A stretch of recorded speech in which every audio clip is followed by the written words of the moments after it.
隆重推出的旅游类专题栏目《平安伴你去旅游》，带你上天入地、下海观山，了解旅游的方方面面。每周五下午5点到5点半，潘达 TV 37 FM 90.6同步播出，敬请关注。周一聊天室带您尽览天下大事，新闻事件深度解析，全球消息尽在掌握。一起相约周一聊天室。每周一下午4点，熊猫电视台 TV 37和 FM 90.6同步直播，敬请关注。大家好，我是国家党国会议员杨健。值此新春佳节之际，我祝大家身体健康，家庭幸福，万事如意，鼠年大吉。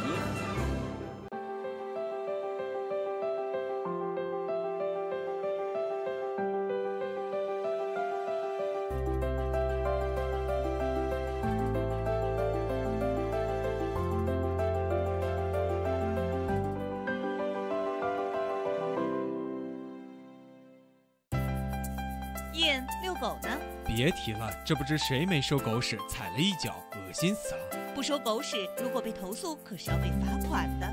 再说了，这也是公民的基本素养啊！记得关爱环境，照顾他人，遛狗一定要当个好的铲屎官。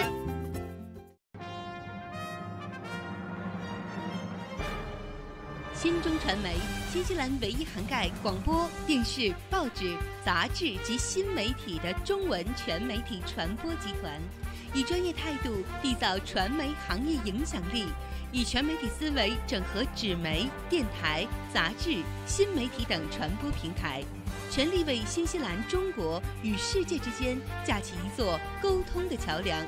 新西兰全媒体一站式推广，唯有新中传媒。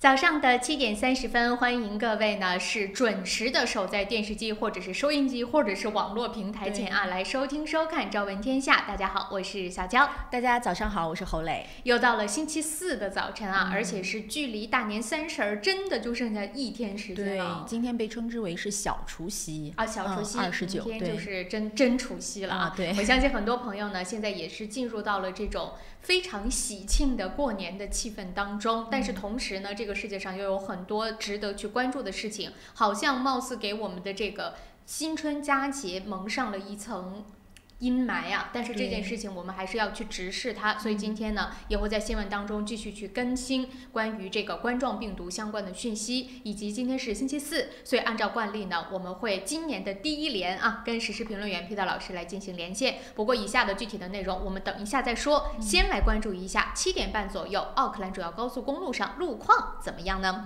我们来看一下啊路况图。首先1号高速从南往市中心的方向上，现在基本上是从 Eastmarket 开始断断续续的出现了拥堵，一直呢是堵到过了 Green Line， 但是大部分的情况都是黄色车多，极个别的可能是在上高速口的地方呢会稍微出现一点点红色交通拥堵，基本上就是全线黄色车多的状况。那么再来看16号，16高速西区往市中心呢，今天则是一大早就出现了拥堵，前半段是在 Lincoln Road 刚刚上了高速口的那个地方呢是出现了红色交通拥堵的状况，但是很快就恢复了黄色车多，然后呢就是一路畅通的路段可以一直延续到 Greenhouse Road。过了 Greenhouse Road 开始就大塞车了，一路经过 Greenhouse Road 到 St. Luke's， 现在全线红色交通拥堵，而且在 Greenhouse Road 这附近呢还出现了黑色大塞车，虽然只有一小段啊，但可以看得出来这一段我估计越来越会拥堵。那么过了 St. Luke's 之后呢，再一路往市中心，现在基本上也都是黄色车多的一个情况。接着我们再来看一下北岸1号高速往市中心，我决定把这句话录下来，然后每一次说北岸的时候就播放一遍就行了，因为它肯定没有什么变化。从 Albany Express Highway 一路呢是堵到过了 Eastman Road，就是它唯一的区别啊，就是说过了 Eastman Road 还堵不堵。中前面呢也不会有太大的变化，除非是哪一天忽然堵黑了。是我再录一个，就是哪到哪黑了以后呢，我一说北岸，就放一下这个录音。然后过了这个 Eastman Road 之后呢，到欧尼瓦仍然是黄色车多。过了欧尼瓦之后，基本上上海港大桥一路到市中心就恢复畅通了。所以再次提醒大家啊，开车的时候一定要注意驾驶的安全。这2天呢，出现交通事故的比例也太高了，对，到处都在报。是昨天晚上好像16号高速公路就又发生了这个交通事故。对，那个是在西北高速往北岸方向走，整个高速都关了，其实也挺严重的。而且昨天在黄洪镇附近呢，又发生了一个恶劣的交通事故，也是导致很多人受伤，甚至是死亡。所以说啊，反正虽然说新西兰人他们本地的年已经过完了，但我们这边还马上就要过春节了，所以而且这个季节好像外地游客特别多。对，当然最主要的还是来自于中国的游客，在春节的这期间啊，可是呢又赶上这个疫情，所以说呢可能会有所缓解，但是无论如何吧，大家一定要注意安全。好了，那我们说回来，开始跟大家分享今天的新闻内容，还是按照惯例啊，首先跟大家呢来总结一下今天究竟有哪一些具体的新闻内容是您不想错过的。首先我们会继续了解到关于新型冠状病毒的这个防控措施啊。现在呢，在全国乃至于全世界吧，可以说很多个国家已经全面开启了这个防控措施的升级。同时呢，昨天我们也是最新了解到了一个情况，是说专家证实说这一次的病毒很有可能是来自于野味儿。那么就在我们节目开始前10分钟得到的一个最新的消息是，武汉全市现在的城市公交、地铁、渡轮、长途客运都暂停营运。如果没有特殊原因的话，市民是不可以离开武汉的。机场和火车站离汉的这样的一个通道也是暂时关闭了。所以说啊，一些具体的新闻呢，具体的情况，一会儿我们会在新闻当中再具体跟大家来说。那么接着呢，在新西兰的部分也要跟大家来更新一件事情，就是昨天跟大家提到的南岛大巴的翻车事故。那么在昨天下午的时候得到的最新的消息是，其中一名受伤比较严重的女孩是不幸的失去了双手，另外一名成年的女性呢也是失去了一条胳膊。所以说呢，现在的状况也是让人很担忧啊。可是他的这个司机32岁的男子被起诉了，就说是疏忽驾驶。具体的新闻我们一会儿在8点钟再来跟大家分享。好的，同样我们可以了解到的是，有一个这个20B 号的国道呢升级在即。这个国道升级之后呢，10分钟到机场已经就不是我们的梦想了，而且预计呢这条国道会在明年的时候开通。Emphasize 在预计。大家明白什么意思啦？好了，既然说到了升级，那么昨天呢，交通部长又发话了。他一说话啊，很多的我们听众观众都已经熟悉了。只要他说话，我们就抖一抖，因为指不定又说出什么。他这次说什么了呢？他说，民众最近都在抱怨说交通特别的拥堵，尤其是因为各处都在修路所引起的。交通部长就说了，这种阵痛是要忍受的，因为这一切都是为了光明的未来。我就不知道用什么样的口气。听完这句话以后，我又觉得好像在给我们画大饼的感觉啊。到底什么时候才能看到光明？一会儿我们会在新西兰新闻的时候跟大家来说。除此之外呢，今天是星期4，所以让我隆重的预告一下啊，我们的2020年第一连跟时事评论员 Peter 老师的连线将会从今天正式开始。那么今天跟 Peter 老师呢，我们昨天在这个沟通连线的内容的时候就在说太多。不知道选什么好，而且好像每一个都值得讲很久。你说美国和伊朗的问题，包括了美国和中国的这个贸易的协商的问题，对吧？也包括了台湾的选举的问题，还包括了最近孟晚舟的事情，又加上现在有个疫情，还加上俄罗斯现在的政坛，太多事情可以聊。所以最终呢，我们就说要不要干脆呢？反正这些东西虽然说感觉上都是零星的新闻，但多多少少还是有一定的关联。对，所以呢，我们主线会跟大家来聊中美贸易第一阶段的这个协议。当然我相信大家更专注的是第一阶段虽然结束了，那还有第2阶段，接下来究竟会怎么样？而且这第一阶段的谈判究竟意味着什么？是不是意味着中国和美国的这样的一个贸易的磋商，或者是贸易的摩擦，或者是贸易战就此告一段落了呢？世界是否就会就此恢复和平呢？而且这第一段的协议还有一个很有趣的地方是，欧盟也给予了关注。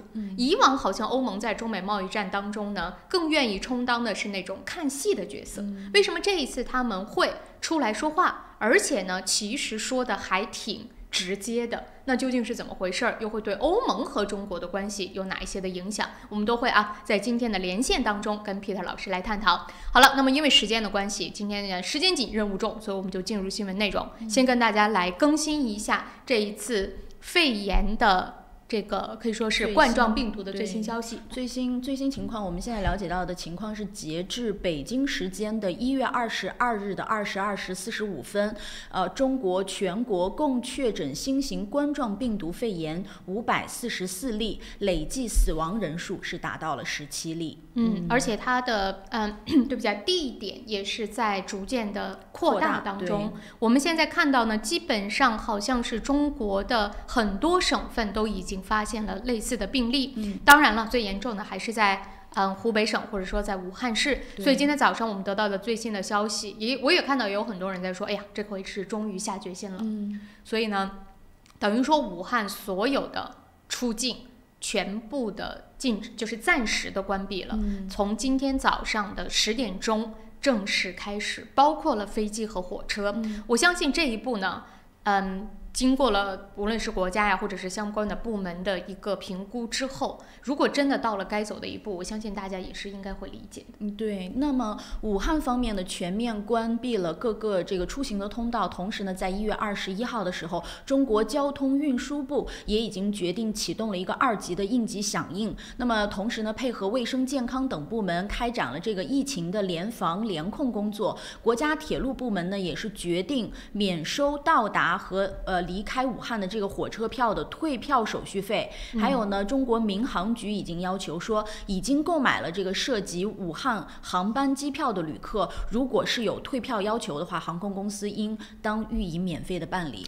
这个可以说是非常的可以理解的事情啊。而且呢，我们现在也在看，其实呢，今天早上我也看到一条消息是说，世界卫生组织也在紧急的商讨说，要不要把这个新型的冠状病毒的这一次的疫情上升到全球紧急事件来处理。当然这个还没有一个最终的决定，但是按照目前的这个状况来看呢，的确是不容乐观啊。所以呢，无论说是医护人员呀，或者是说我不知道最近想要回国过春节的朋友有没有取消自己的行程？昨天我们从相关的一些媒体和网络了解到就目前为止，有一部分的新西兰人已经就是住在新西兰，但是是中国的公民呢，已经取消了这个飞往中国的航班。我觉得是应该的，就是何必呢？而且我看到中国方面就我相信我们有很多的家人呀、朋友现在就是在中国，大家还是要去重视它，不要恐慌，但是也真的要去重视它。我最近网上乱七八糟的新闻很多，昨天甚至还有传言说新西兰发生疑似病例。我就觉得有的时候媒体在这一件事情当中真的应该去扮演正确的角色，而不是应该去充当一个说就要爆料这个事情以博得眼球的角色。对，这个时候你可以想象大家心里都是不能叫恐慌，但是一定是焦虑或者是非常关注的。你在这个时候利用这件事情去报，我真的是觉得已经失去了道德的这个意识所以说呢，我们不能说我们报的所有的新闻一定完全正确，但是呢，真的是要多一点点的调查，或者是多一点点的证实，再说给大家来听。一定会把新闻的，就是我们了解到的新闻的这个公正性、透明性和真实性告诉给大家。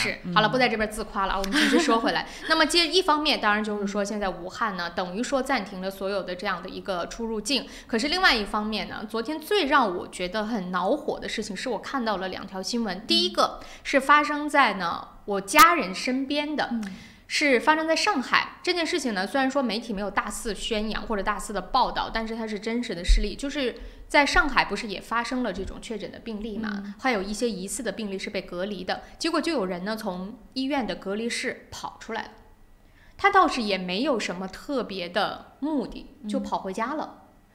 当然医生也立刻就发现他回家了嘛，当然也就去到他家，又把他给带回了医院。可是问题就是他这么一跑，他是坐地铁回家的。那这地铁上会有多少人会因此感染？对。然后呢，我昨天就看到整个小区真的就是不是大家想象当中的那种，比如说在家里边撒点什么醋之类的消毒水，不是这种，整个小区开着车喷洒消毒液，然后整个小区不允许进出。你能想象到那个场面吗？就因为一个人从医院跑了出去，跑回了家。就我们也看到很多平台在说希望能够给市民包括公众啊普及关于这次疫情的一些讯息。其实我觉得这个普及不仅仅是要告诉你现在发生了多少例，包括我们现在采取了哪些措施，而是要让每一个人知道，就是这个事情如果说你不重视，它带来的后果有哪些。对，我觉得这样的人就是他没有了解到这件事情，因为他一个人会引发后续。对，这是一方面。另外一方面呢，就是我们看到其实早就知道，只是一直没有被证实。现在基本上呢也官方也没有说肯定，他是说很有可能，所以我们还是保持说很有可能好了。他就说很有可能是来自于野味这件事情。我从第一天大家还记得吗？我在说这个新闻的时候我就说过，我不明白为什么一定要吃，而且这也不是说第一次我们证实很多这种疫情啊病毒啊是来自于野味的。就举个最简单的例子，前段时间埃博拉病毒可怕吧？埃博拉病毒也是来自于野味的。你说为什么还不予以警惕呢？昨天我也看到新闻当中就在报道说，那个武汉的所谓的海鲜市场里面卖的全部都是，不说全部吧，绝大部分都是野味，明码标价的，什么稀奇古怪的动物都有，然后后边写了一个价，而且那些动物都不是说比如说放在一个什么冷冻库里去储存，就是那么条件特别差，在笼子里关在那儿，你想想那不就是一个大染缸吗？就不明白为什么。然后呢，另外也有专家就在说这其实也跟什么呀，就是一些网络上面的宣传说吃这种野味什么壮阳、身体好、御寒都有这种相关的。甚至昨天有网友就开玩笑说让 CCTV 播新闻说那个吃了野味就阳痿或者不能怀孕，当然这都是开玩笑，可是你能想象到大家的那种心情，为什么就一定要吃？时间关系啊，不过已经到了7点45分，我们先稍作休息一下，回来之后呢，当然对于这件事情还有一些其他的更新，也是第一时间呢继续跟大家来分享。还有呢，我们的媒体的责任就是再唠叨2句关于野味为什么不要吃，好不好？稍作休息，马上回来。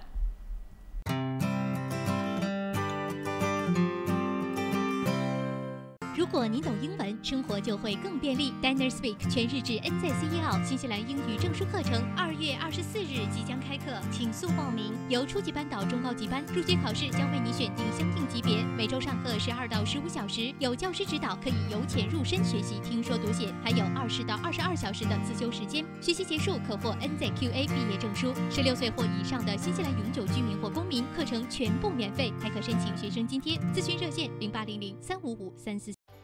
想要旧貌换新颜 ，Resin 当然是首选。立即选购 Resin 优质油漆、木材着色剂、壁纸和装饰配件，并享受 GST 等值打折优惠。Resin 夏季大促销，省钱时机别错过。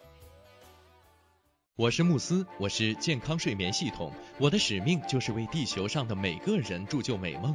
你可以在遍布全球的3600多家专卖店看到我，感受我。越来越多的人因为我而得到精彩的健康睡眠体验。生命因梦想而伟大，那么就让我来铸就你的美梦吧。慕斯奥克兰店321世界睡眠日促销活动进行中，欢迎进店咨询详情，电话0941544368，0941544368。Able Music 专业钢琴及器乐学校，12年老字号，分校遍布 City 皇后街、Epsom、Botany、Henderson、北岸、Mount Albert，1对1授课、集体课，强大师资，各种乐器，比赛考级，免费乐理课，电话44468888。申请父母退休移民找百伦，申请投资移民找百伦，申请技术移民找百伦。百伦移民留学26年老字号，申请留学享免中介费找百伦。恭喜百伦移民留学成为奥克兰大学全球最佳代理。要留学找百伦，要移民找百伦。电话0936815588。你好 ，Lisa， come look。哇，这不是天空塔旁边新建的综合大楼吗 ？Yes, the view is just beautiful。真的，不但可以看到天空塔，还可以看到整个海岸大桥。You sell them, Lisa。来吧，如果你想拿到最新的图片、价格表、宣传册，现在就给我电话022-1948-160，022-1948-160。Go, go, go, call Lisa quick。大成电器为顾客提供物超所值的家用电器，专业品质、亲切服务，让顾客买得放心，用得安心，生活更舒心。欢迎莅临我们奥克兰东区展厅，092173888，2173888。平安旅程，新西兰华人的一站式旅游服务团队，提供特价机票、定制旅游、度假套餐、旅游包车，1周7天，每天12小时，竭诚为您服务。详情咨询，请立即拨打2823939，2823939。大家好，我是国家党国会议员杨健。值此新春佳节之际，我祝大家身体健康，家庭幸福，万事如意，鼠年大吉。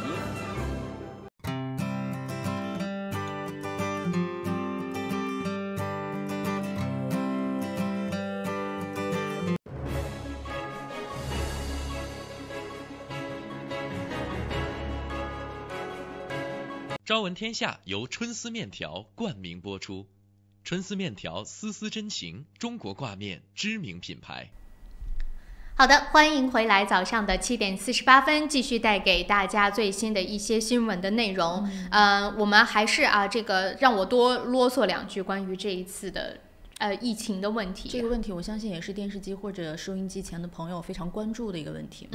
首先呢，就是我也听到很多周围的朋友在说这个有潜伏期，所以其实大家也在担忧的就是说呢，这个潜伏期会不会也导致很多问题的出现？因为就算你当时比如说出入关卡的时候是并没有就是有这种症状的，对，可是不代表说你没有感染这个疫情，因为每个人的身体其实是不一样的。所以说呢，真的就是这种能不能够真正得到控制是一种考验。可是我们看到呢，的确就是有了上一次 SARS 的经验之后呢，中国的各个省份也好，或者是包括了这个政府也好，都有了一些可以说是充足的准备和经验。所以说呢，我们是希望说能够有效的控制在一个可控的范围之内，但是真的不能掉以轻心。无论说呢，您是生活在哪里，要去到哪里，你居住的这个地方有疫情还是没有疫情，那你这一次呢，无论最终有没有选择一定要回国去过春节，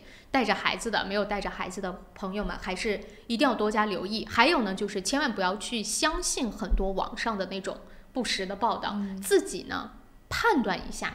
什么我又看到抽烟的说要喝酒的都能够抗病的，蒸桑拿的，就是把我们的常识放在最前沿再去看待这个问题。因为有很多人，我觉得他的这个心理让人非常不理解，就是在面对这种事情的时候，他的这种态度就是希望能借由一些事情来调侃。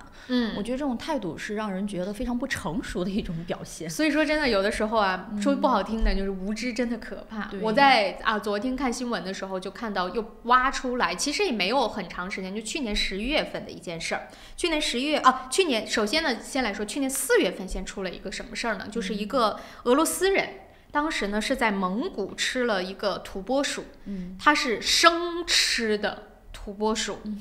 生吃本身呢，我也是觉得有问题，但是就是最有问题的是，他不仅自己吃了，还给他怀了孕的老婆也吃了这个土拨鼠的肉。结果呢，当然就是他当天就感染了鼠疫死亡了。他的妻子因为吃的少，可是也是在几天之后就死亡了。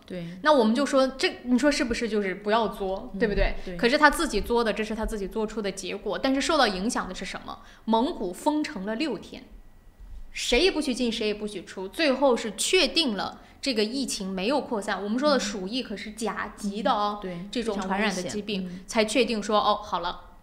就结束了这件事情呢，就这个蒙古呢也就开城了。可是没想到呢，没过几个月，就在去年的11月，又出现了，这是一个中国人，吃了也是打的野味，自己打的，还不是鼠，打了个野兔，结果这个野兔身上感染的也是鼠疫，所以说呢，也导致什么？就整个内蒙古也是封锁。这一位呢吃了野兔的中国的我们说的这个男子，也是最终呢就不幸死亡了。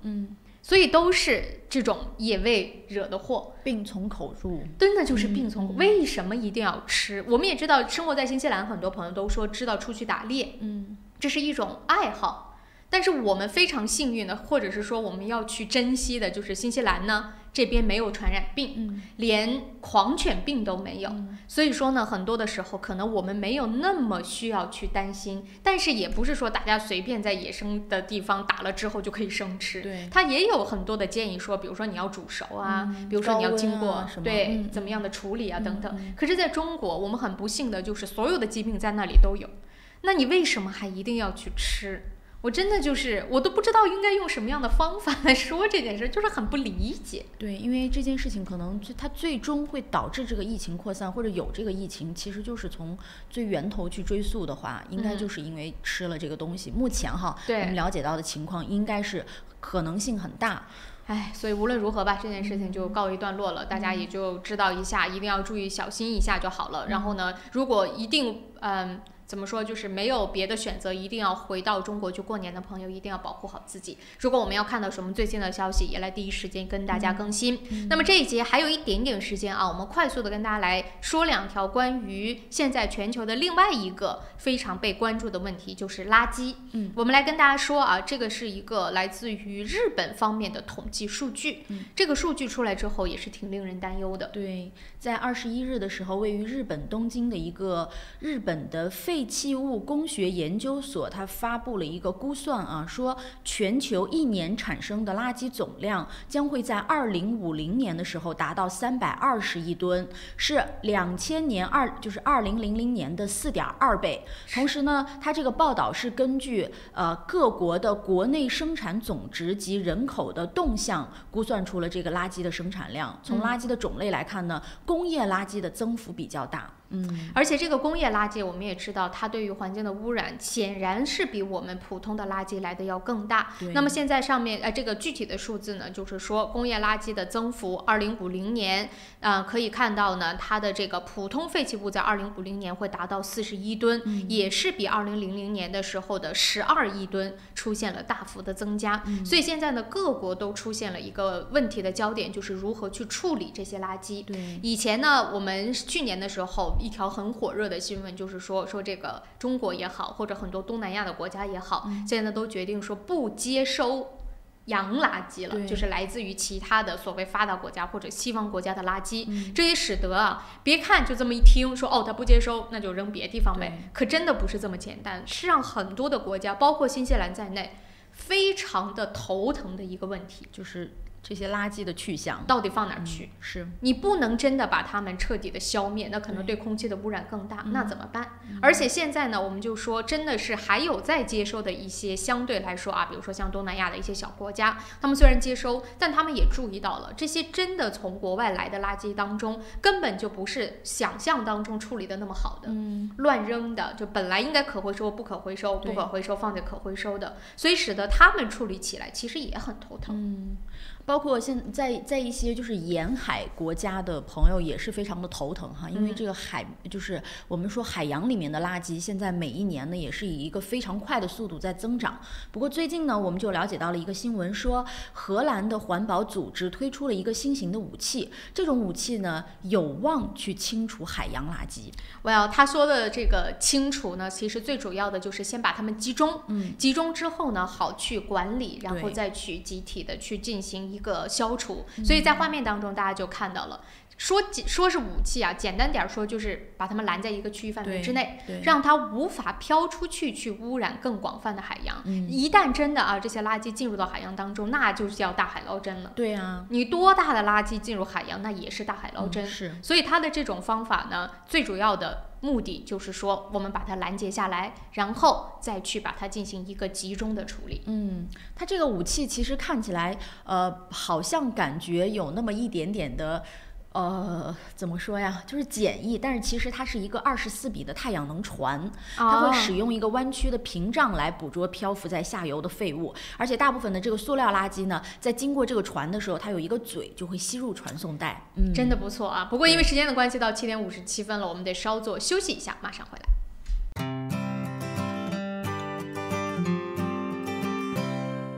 A Able Music 专业钢琴及器乐学校，12年老字号，分校遍布 CD 皇后街、Epson、Botany、Henderson、北岸、Mount Albert，1对1授课、集体课，强大师资，各种乐器，比赛考级，免费乐理课，电话4446888。雪山天对岸，陶波湖畔边，风景秀丽的陶波市迎来第一家中华美食绍兴饭店。店内装饰精美，环境典雅，服务一流，全天提供中国特色菜肴、风味小吃，集中华烹饪之精华，汇南北风味之大成。陶波绍兴饭店欢迎您。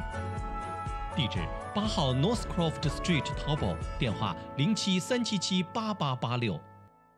奥克兰教育中心成立于2001年，从小学1年级到13年级，课程辅导、教育咨询、升学规划、升医学院、留学美国、英国。优秀是教出来的，孩子成就最好的自己就是优秀。张老师的团队值得您的信赖，电话0962303366，0962303366。石围仙酒家，老字号的粤式餐厅，天天茶室，精美点心，推陈出新，特色小炒，时令菜式，喜宴寿桌，社团宴会，欢迎预订。530号 Fraser Road Greenland。申请父母退休移民找百伦，申请投资移民找百伦，申请技术移民找百伦。百伦移民留学26年老字号，申请留学享免中介费找百伦。恭喜百伦移民留学成为奥克兰大学全球最佳代理。要留学找百伦，要移民找百伦。电话0936815588。立冬换汇，诚信、安全、可靠、保密，加上专业的理财经验，欢迎来电5228698，5228698，门前有大量停车位。地址1号 Kenneth Street New Market。石围仙酒家，老字号的粤式餐厅，天天茶室，精美点心，推陈出新，特色小炒，时令菜式，喜宴寿桌，社团宴会，欢迎预订。530号 Fraser Road Greenland。安吉乐洋为您推荐5号 Kingston Avenue Monroe 1930年代的特性 bungalow，3房加学习房和独立的客厅带壁炉，宽敞的门厅，地高景美，能看到天空塔，位于方便地段 Dominion Road 旁，走路去太平购物超市、银行、中餐馆、公交车站及其他便民设施。Dominion Road 小学就在您家背后，近 Monroe 初中、高中，开放日周6日12点到12点半，请联系杨丽萍0213383111。GPOS 世博商务20年软件开发经验，拥有数千家客户。GPOS 智能超市管理系统、餐饮系统、移动支付、网络销售。GPOS 世博商务带你进入商业管理的信息时代。电话6388288，6388288。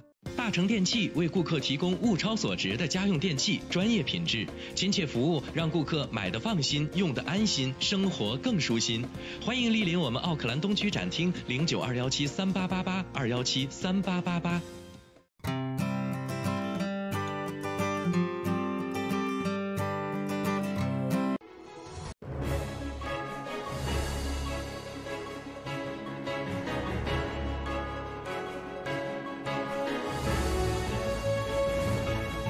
朝闻天下由春丝面条冠名播出，春丝面条丝丝真情，中国挂面知名品牌。大家早上好，今天是2020年1月23日，星期四，欢迎您收听这一时段的整点新闻，我是侯磊。今天呢是腊月29，年谣称腊月29上坟请祖上大供。29这天呢也叫做小除夕，家置酒宴，人们往来拜访叫别岁，焚香于户外叫天香。大多数地区呢也都会在29这一天的早上上坟请祖。好的，说完了这个年俗啊，下面我们还是首先来关注一下新西兰新闻。新西兰暂无新型冠状病毒检测手段，世卫组织将召开紧急会议。根据 RNZ 昨天的报道，新西兰还没有针对2019新型冠状病毒的检测手段。去年的农历新年期间，有近5.1万名中国游客来到新西兰，但到目前为止，新西兰还没有计划对来自中国的乘客进行筛查。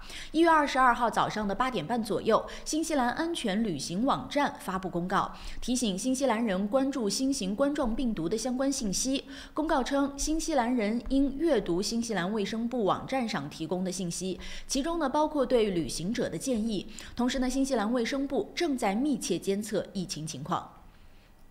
同样的是，昨天来自于新西兰的这个南岛的交通事故的最新情况。那么21日呢，在新西兰南岛皇后镇巴士侧翻事故当中，受到重伤的中国游客已经接受了及时的救治，暂无生命危险。涉事中国旅行团团员共有21人，事故造成2人重伤，1人中度受伤，无人员死亡。2名重伤员呢，在第一时间也由直升机分别送至南岛的2家医院进行救治。其他受轻伤的人员接受诊疗后已入住酒店，绝大多数旅行团团员呢将于23日按期返回中国。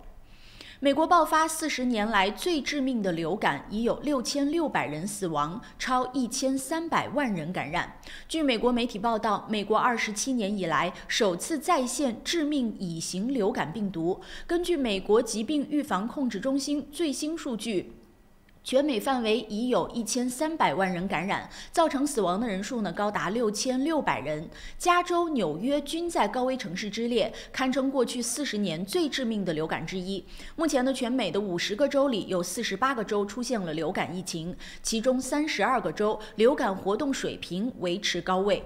人口密集的纽约、华盛顿和加州无一幸免，纷纷中招。目前呢，美国医院已经限制了访客，以控制流感的传播。一些医院呢正在采取额外的措施来防止病毒传播。俄总统普京任命新一届政府成员。1月21日，俄总统网站发布了公告说，俄总统普京当天签署命令，任命新一届俄政府成员。公告称，根据目前俄总统普京批准的新内阁结构，此次共任命9名政府副总理，包括第1副总理、副总理、俄远东联邦区总理、全权代表等职位。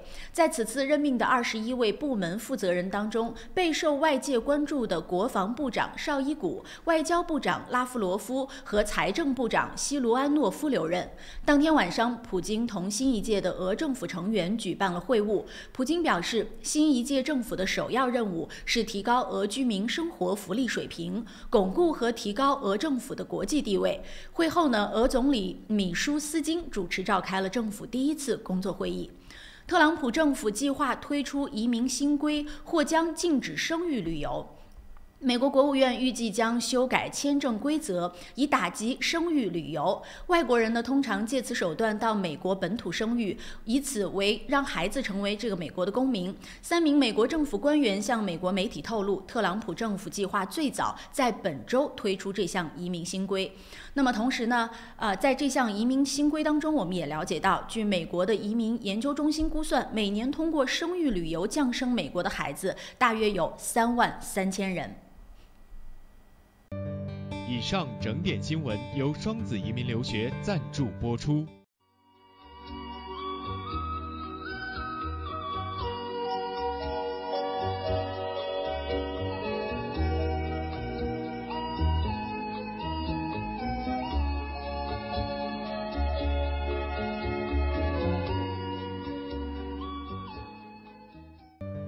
天气预报由玉山 KCH 独家冠名播出。玉山出新品了，最新推出的 Ushi 乳酸菌饮料，完全不含脂肪，还能易促进肠道健康，喝起来酸酸甜甜，让您一整天都有好心情。还有 Ushi 水蜜桃味冰红茶和 Ushi 芦荟饮品，大颗的芦荟果粒好好嚼，让您根本停不下来。这个夏天，快来尝尝我们全新的 Ushi 家族吧！玉山之父，你我之福。公司地址43A Lady Ruby Drive East Market， 联系电话0927235519，0927235516。早上的8点06分，我们一起来关心一下新西兰主要城市今明2天的天气预测。以下的天气预报是由玉山食品独家冠名赞助播出的。我们先来看一下新西兰北岛的北部地区持续的高温，而且是炎热的天气。不过今天呢，北岛北部可能会看到一些云出现，但是呢，不代表说这个气温会有所回落啊。奥克兰最高今天仍然是25度，最低18度。北岛南部地区今天也全部都是晴朗的好天气，尤其是在北岛的这个南部地区呢，可能温度时高时低。你看，像 Masterton 最高可以到28度，但是惠灵顿的最高温度是只有21度，一山之隔啊，差出很多。那么到了南岛呢，今天天是在西海岸可能会偶有阵雨天气出现，但是东海岸仍然是以晴好的天气情况为主的，而且温度也是在持续的飙升。Brigham 今天的最高温度将会达到29度。南到南部地区今天也是在最南端可能会有一些降雨出现，绝大部分地方仍然都是晴好的天气。基督城最高24度，最低15度；皇后镇今天的最高温度也是24度，最低13度。明天呢，可能在北岛的北部地区会偶有阵雨出现，但真的是 emphasize 在这个偶字啊。很少的降雨，而且是极少的情况之下才会下雨。大部分地方仍然晴好的天气，气温继续飙升。奥克兰明天的最高气温将会达到27度，最低16。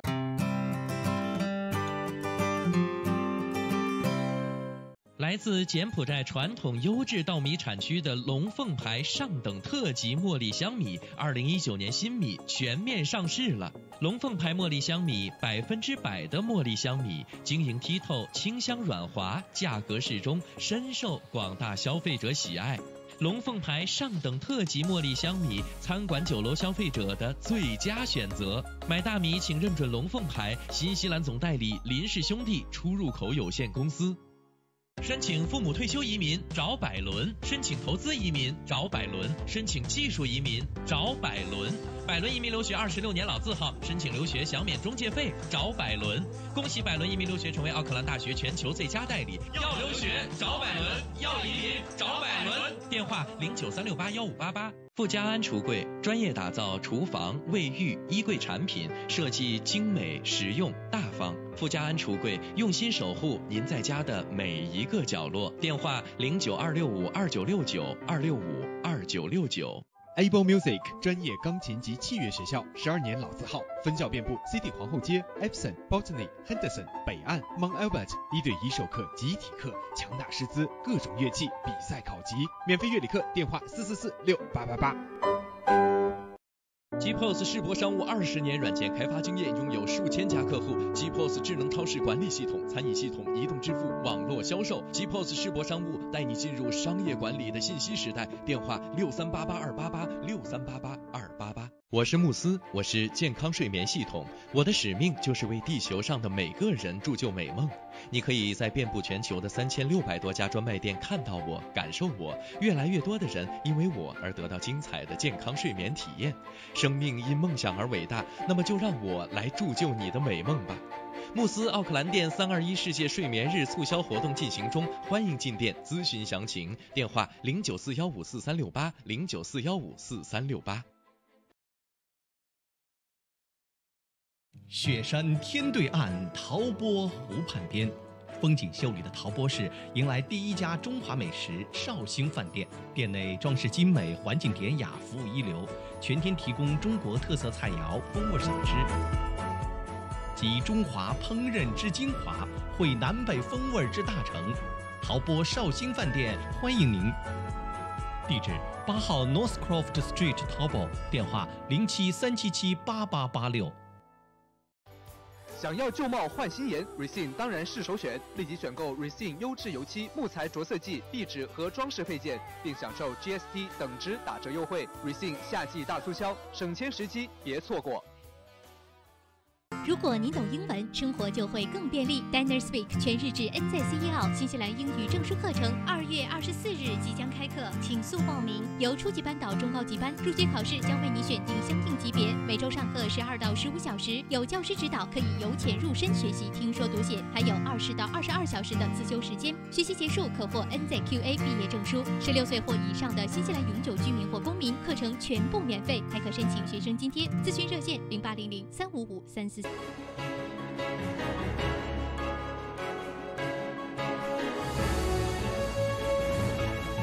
朝闻天下由春丝面条冠名播出。春丝面条丝丝真情，中国挂面知名品牌。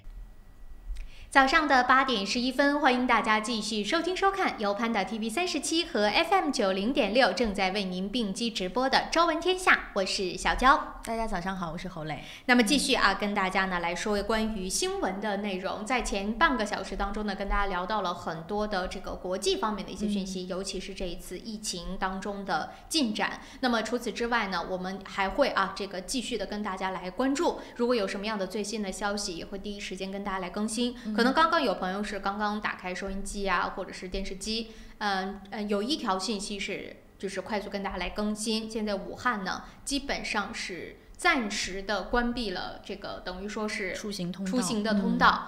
无论你是公交车呀、火车呀、渡轮高铁甚至飞机，对，全部都暂停了。我觉得这也是一个比较紧急的应对的措施，希望说呢能够把这个疫情控制在一个可控的范围之内，所以我们也会密切跟大家来关注这件事儿。不过8点钟过后呢，我们还是要跟大家来稍微更新几则关于新西兰方面的一些最新的消息，因为今天9点钟之后呢，我们会跟 Peter 老师来进行连线。对，2020年的第一连当然跟 Peter 老师我们也会聊到很多大家关心的话题，当然还是以中国和美国这一次的贸易协商作为主线。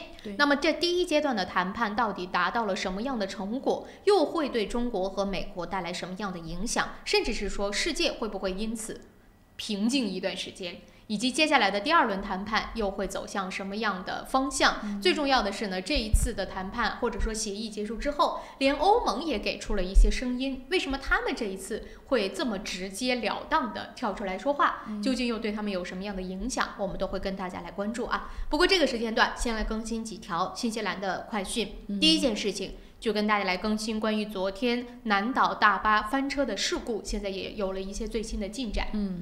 在1月21号下午，这个搭载中国游客的旅游巴士发生了侧翻之后呢，造成了20名中国游客受伤，其中2人是重伤。但是这些人呢都没有生命的危险，而且已经分别被送到了南岛的2所医院进行救治和手术。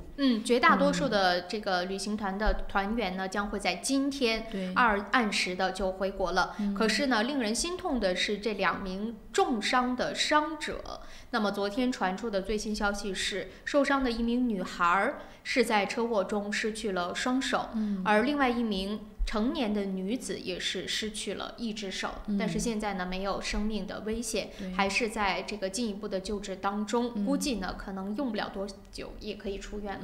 那很多朋友就会质疑说究竟是什么原因造成了这一次的这个车祸呢？那我们在昨天上午呢，奥塔哥湖区的指挥官督察就表示，他说呢，暂时了解到的是有可能是32岁的男子因粗心驾驶造成了这一次的交通事故。那这名32岁的男子呢，也现在目前已经被起诉了。他会在1月27号，也就是下个星期一的时候，在皇后镇的地方法庭来出庭。那么警方当然也是借此再次提醒人们，在南岛的道路上驾驶的时候，一定要格外的小心。那么我们也看到中国驻新西兰的使馆也是再次发表通知，说希望中国游客可以注意安全，并且也表示说呢，24小时中国公民的领保的也可以呢去拨打的这个应急的电话。无论如何，我觉得大家先把这个电话记一下，无论我们身在何处如果遇到困难的时候，还是可以去寻求领馆的帮助的。除了我们说警察叔叔之外那么首先跟大家来说，外交部全球领事保护与服务应急呼叫中心的电话是0086101238，我相信大家应该对这个号码很熟悉，12308对吧？0086101238，或者是0086-10599-13991，0086-10599-13991。除此之外呢，还有驻新西兰使馆的电话，如果大家需要的话，也可以稍微来记一下。这个是在惠灵顿的这个使馆04-499-5022，04-499-5022。好了，这件事情我们也会持续跟大家来关注。我估计到下周一正好是公共假期，等我们下周2回来的时候，这一位应该说32岁的男子在皇后镇法庭的第1天的庭审应该就结束了。对，应该会有一些信息。对，所以我们星期2的时候再来跟大家更新这件事情的一些最新的进展。不过在此也是再次提醒大家，如果要是带着亲戚朋友要在这一次的小长假期或者在春节期间出去旅游的，切记注意安全。我们不怕慢，真的切记注意安全。说到交通方面，昨天呢，这个侯磊也发了一条视频给我，那个视频昨天在可以说在社交媒体上传的非常的凶，就是一辆车进入 roundabout 的时候是直接右转逆行，对，非常危险，我觉得。我曾经亲眼目睹过在 roundabout 上逆行的，就是他进去他也懵了，是，然后所有大家在就是等于说在 roundabout 周边的这个小路上，司机都是觉得是，而且他进去之后他自己也知道错了嘛，但是他没办法了，已经反了，你说怎么出怎么进他也不知道，所以这种情况非常经常会看到。对，所以要提醒一些朋友，就是有可能你觉得你的驾驶行为是没有问题的，对，但是你需要提防说在行驶的过程当中，别人他或许会有这种错误的意识，而且这种意识真的是冷不防就给你来这么一下，所以一定要就是在注意自己的同时，也需要观察周边的车辆，这一点特别重要。还有就是车速，我觉得我曾经也遇到过一次是什么呢？是我走在不是城市里的高速，也是城市和城市之间连接的这种高速上，所以车很少。一般在这种情况之下呢，不是说我们的注意力会分散，只是说我们没有在城市当中那么特别注意你跟前面的车距等等，对吧？所以你基本上就是保持一个速度直行，按照路的这个方向走就可以了。然后我遇到的情况是什么呢？就是忽然间从我对面的车道上，那个车不知道是因为什么就转过来到了我的这边的车厢。你想我们俩是面对面行驶那样非常危险。他就忽然转过来，然后朝着我的这个方向走了。所以说我们这一边的正常在走的车辆全部急刹车，而且那个人一看就不是正常的一个状态，他的车就是在2条线当中不断的晃，然后中间其实它是有一个很矮的隔离带的，是你车其实是可以压过去再过来，但是如果要是底盘低的，一定会刮到底盘的差不多那么个高度，它就这样来回的穿梭。所以你在高速公路上如果碰到这种车辆的话，你真的不知道它什么时候会突然发疯，所以是真的只能是自己开车的时候再多加留意一些，就算你周围没有什么特别的情况，可能也要小心一点。对，要提防其他人。我们昨天说了，说不要影响司机，那司机在不被影响的同时，还要注意观察车外其他车辆的情况，是以便于随时的做出这个应急的处理机制哈。好了，那么说到了车，也说到了这个交通事故呢，这边还有一条小新闻也跟大家来稍微说一说，就是关于奥克兰的公交司机。我们说到奥克兰公交司机，可能大家第一印象就是去年不停的在听到他们在罢工，对，说要争取自己的一个福利，或者是说合理的待遇，对，让他们能够呢更所谓的舒心和体面的去工作。那么今天要跟大家来说的呢，奥克兰的公交司机也是跟事故相关的，不是说罢工了，而是呢有一个最新的统计数据，也是在今年1月份刚刚出来的。统计数据统计的是在2019年的最后4个月。那么根据这个官方的数据就显示呢，在这4个月当中，接到了200多起相关奥克兰公交司机的行为投诉。对，在这202宗的这个投诉当中，有147例是涉及了危险驾驶，39例呢涉及闯红灯，8例呢是因为过度闯入，6例呢是因为拒载，和2例呢是因为撞车。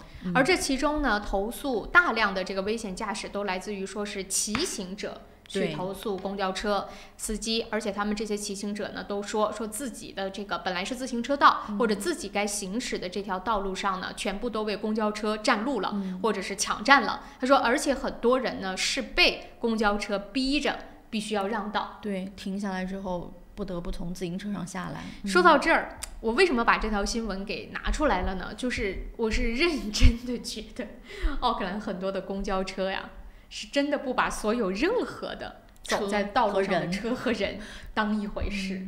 我真的遇到太多次被公交车别到实在是无处可退的一个地步。对，因为我觉得公交车它本身体积特别大，就是它只要在你旁边就会给你一种震慑力，而且它又不太管你。我不知道大家在奥克兰这边驾车会不会有同样的感觉，就是反正我在这边碰到的，就给我的一个很明显的感觉就是，只要他想走的路，没有人可以去挡他，是，而且他会很。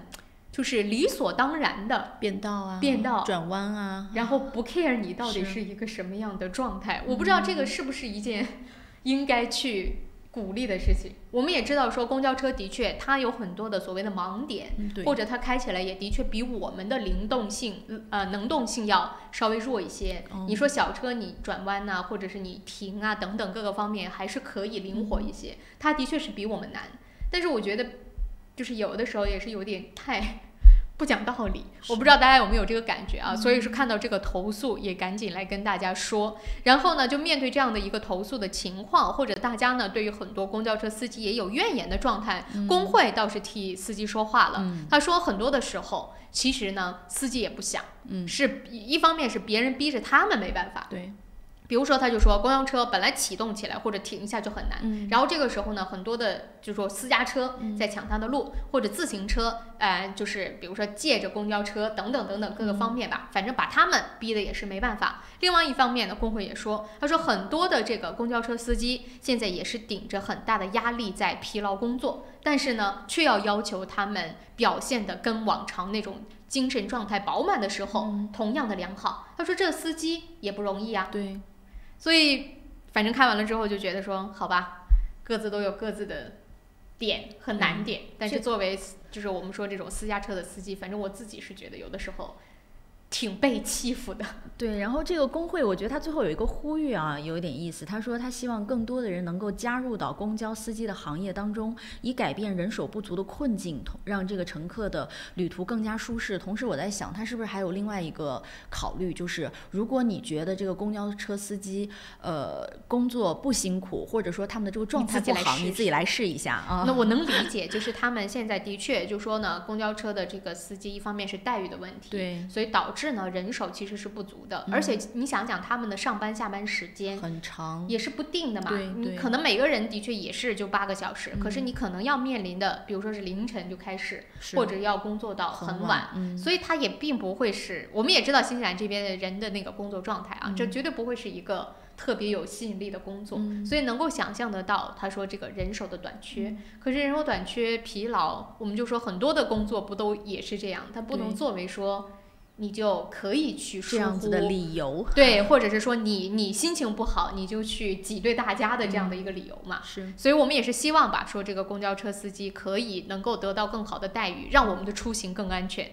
也让所有呢道路上其他的使用者，包括摩托车，包括私家车，也包括自行车，都能够有自己的行驶的这样的一个道路。对，大家不要互相有点耐心，不要互相干扰，是吧？互相也都有点耐心。哎呀，什么的抱怨没有，走路的行人也会抱怨自行车不知道什么时候从哪儿出来，摩托车也会抱怨这个小汽车，小汽车也会抱怨摩托车，所以换位思考吧。哎，大家互相理解吧，好吗？那说到这个人手的短缺，也快速的跟大家来说另外一条新闻啊。这一节说不完，我们可以留到下一节再说。就说呢，现在人手短缺出现在各个行业，其中也包括了比如说教师。教师的这个短缺去年也是一个重中之重。我们也知道呢，政府其实是投入了大量的资金，希望说呢能够招到更多的教师。所以在今年年初的时候，我们也看到了一个统计数据，就在说呢，新西兰政府为了吸引海外教师来到新西兰，光广告费现在就是总共花了有50万纽币，而且是说呢，这并不是说只是一个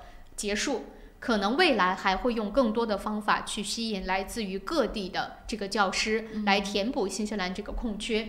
我就在上周还看到一条新闻，是哪个地方，反正也是一个小镇上，就缺老师，缺校长，他们的校长准备离职了，就想招一个新校长，招聘了很久招不到人，最后想出一个什么办法呢？让这些孩子们，就学校的孩子录了个非常可爱的视频，走亲情路线。对，希望通过这种方式能够招到老师或者是招到校长。你就可以想象说，其实在很多地方出现的短缺的状况是很严峻的。这个方式你别说，我还觉得挺好的。就是一方面，我觉得它形式会更温情、新颖一点。第二，是不是可以省很多广告费？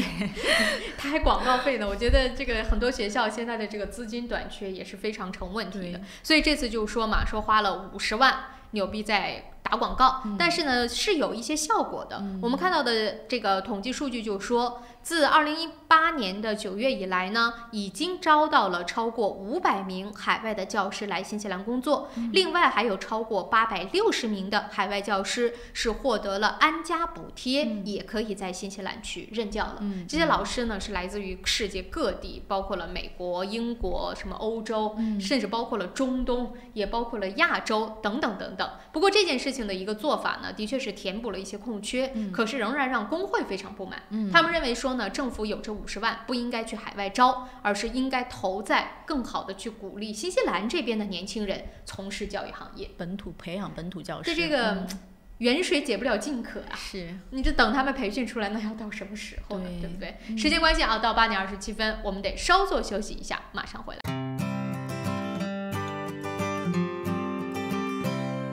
在新西兰安居乐业，一个朋友般的律师将是您的生活必备。瑞启诗律师事务所为您提供24小时咨询服务，用专业的态度提供量身定做的法律服务。电话0958011083，瑞启诗律师事务所，您生活的可靠朋友。GPOS 世博商务20年软件开发经验，拥有数千家客户。GPOS 智能超市管理系统、餐饮系统、移动支付、网络销售。GPOS 世博商务带你进入商业管理的信息时代。电话6388-288，6388-288。换汇在东平，分分好汇率，款款有保障，有口皆碑，服务好，快速安全，信誉度极高。东平是助您安心就读和置业纽西兰最佳的换汇选择。电话0800-366-474或6大分店。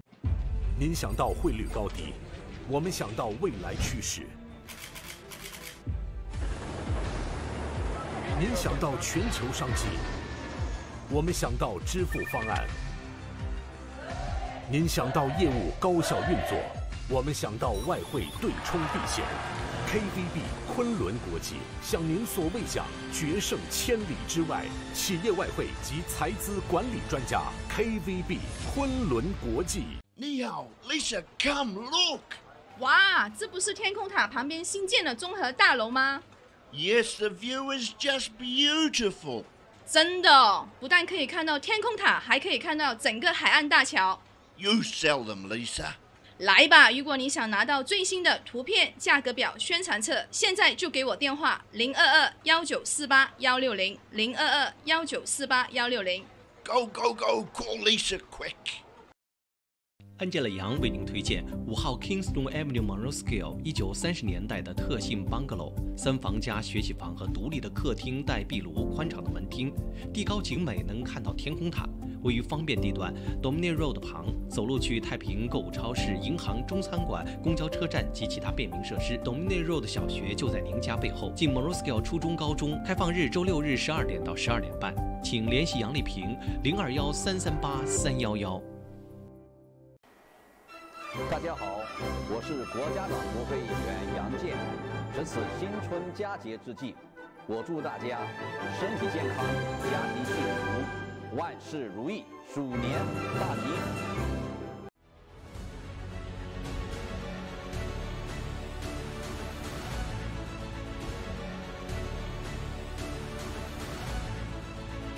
我是杨健。与您一同关注新西兰时政热点。杨议员时间每周一上午9点和晚上7点，熊猫电视台 TV37和 FM 90.6同步直播，敬请关注。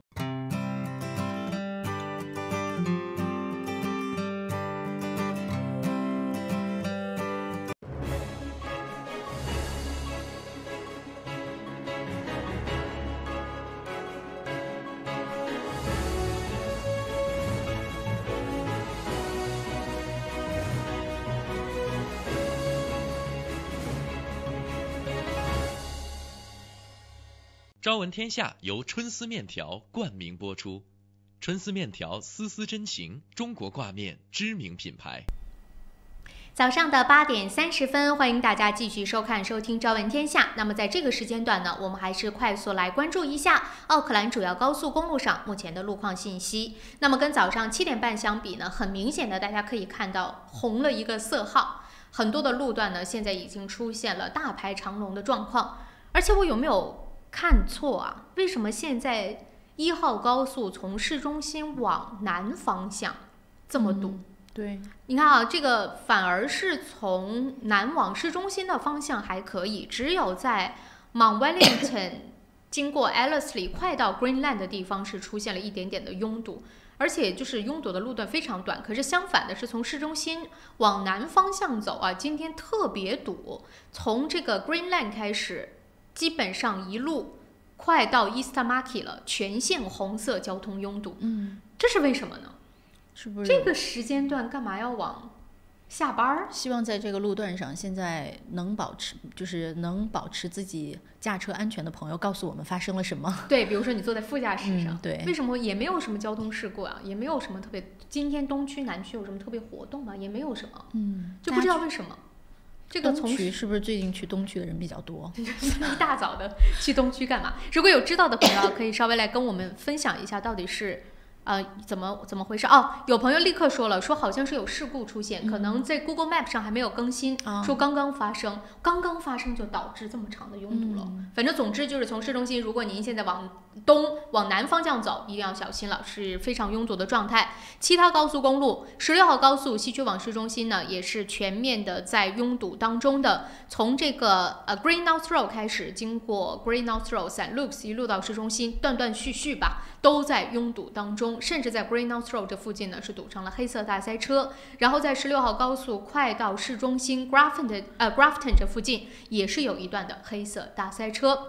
北岸1号高速往市中心的方向，来放个录音，是吧？就是跟早上一样的啊，非常拥堵的状态。中间呢断断续续的还有一些黑色大塞车，所以大家呢就做好出行的准备。好，我们下面来关注一下这个近日的财经资讯。新西兰 NZX50 指数11889.68，上涨84.54%；上证综指3060.75，上涨8.61；道琼斯工业指数29203.05，上涨7.01。那我们再来了解一下汇率的情况。今天参考的汇率：纽币对人民币4.55，纽币对港币5.12，纽币对澳币0.96，纽币对美元0.66，美元对人民币6.91。汇率呢是实时变动的，实际以交易价格为准。当然了啊，我们这段时间呢，是因为中国受到这种疫情的影响，所以股汇市呢多多少少还有经济方面也会受到一些冲击。所以说呢，如果是做生意的或者是有需要这方面信息的朋友，可能最近呢也要稍微的留意一下。马上要春节了，可能会停一段时间，但是呢这2天波动还是蛮大的啊。好了，那么接着说回到新西兰新闻的部分，刚刚说到了拥堵。我们来说一说升级改造。升级改造。我在讲这种新闻的时候啊，本来是应该充满了期待，或者是说呢，充满了喜悦的，要告诉大家以后可能10分钟到机场不是梦。但是呢，出于我们的所谓的经验，或者是呢以前过有的一些案例，告诉我们这不一定是一件好事。我们先把新闻的内容告诉大家啊。说到的是什么呢？是交通部长 Phil Twyford 正式宣布，20号 B， 也就是大家非常熟悉的这个通往机场的一条高速公路，现在要进入全面的升级计划当中了。然后接下来这句话是这么说的：说奥克兰居民离快速前往机场的目标又近了一步。来，我们来看啊，这个升级当中到底包括了什么呢？我们来看新闻当中是说呢，20B 号的国道全面的升级将会使得每个方向都增加额外的车道，而且呢还会有专用于 bus 以及呢高载客辆车的通行的道路，也就是我们熟知的那种什么 T2 啊 T3 啊等等这种出现，并且呢还要从 Puhinui 车站前往机场方向呢去进行巴士道路的建设，使得呢从 Puhinui 到机场以后不再需要10分钟的时间就能够抵达了。然后呢，我们 Phil Twyford 就说了，他说政府呢是理解奥克兰人需要更便捷的交通网络的，所以呢，未来奥克兰人在出行时，只要选择搭乘火车和公交车，就很快能够乘搭10分钟的便捷巴士到机场了。这个工程呢是从去年的9月份开始啊，预计将在18个月之内完成。一旦完成呢，这些升级将有助于缓解道路的拥堵问题，让人们除了可以开车去机场之外呢，还有另外的一个选择。就是你看啊，我们的听众也在说，每次听到这种新闻就是呵呵，就大家可能因为听的太多了，可是我还是要告诉大家，这是交通部长非常激动地宣布的一个大项目，因为我们也知道奥克兰市议会是在去年呢决定，或者是呢可以说是跟中央政府共同宣布了一个耗资290亿的交通计划，290亿纽币啊，其中这个20B 的高速公路的升级就是其中的一个重点的工作项目。一方面呢，我知道大家那个呵呵的原因，首先第一点就是到底18个月之内能不能完成，这是呵呵点的其一。第二个呵呵的点是什么呢？就是到底这个公路整个在建设的过程当中，这18个月能够带来多少的拥堵？这段时间要走附近的路的话，可能要延误多长的时间？当然最主要的还是说能不能够彻底的就如他所说的18个月就能修完，而且修完了之后，他所谓的10分钟不到就到机场，那也是从Puhinui搭火车或者搭公交车再往机场是不到10分钟，那其他的区域到Puhinui的时间又算多少呢？而且我不知道大家啊对于机场的这件事情是怎么看的。我在看到这条新闻的时候，我就在想，大家去机场现在选择的方法是什么？开车吧。有没有其他的朋友是选择坐火车或者是坐公交车的？现在不是也有很多的那种什么机场快线，那种 bus 嘛，从市中心到机场很便宜。据说时间也不长，但问题是你从你的家到这个去乘坐 bus 或者去乘坐火车的这个点，除非这个距离当中也有很便捷的交通设备，否则的话这段距离也是一个问题。所以我也想问大家，就比如说像在奥克兰这种地方，要什么样的公共设施才能让大家最终决定说去搭乘公共交通去到机场？至少我觉得你整个的这个线路是要每一个环节能够有关联的吧，对吧？比如说你有一个地铁，你集中一个点可以到机场，去这里乘火车或者去这里乘bus 或者怎么样，但是你至少从其他的点是有方便的交通公共连接的，对，你让市民或者让很多的出行者可以无限对接的去乘坐，那我觉得选择这个地铁的几率就会很高。我们不趁地铁这个东西但是我们就说火车或者是公共交通的这个几率会比较多。但是我在想一件什么事儿呢？就算它都能够接得上，现在奥克兰的目标不就是让你无论住在任何的区域都能够接上，然后呢直接去到机场吗？可是问题当中，我觉得重点在这儿是有一个接字。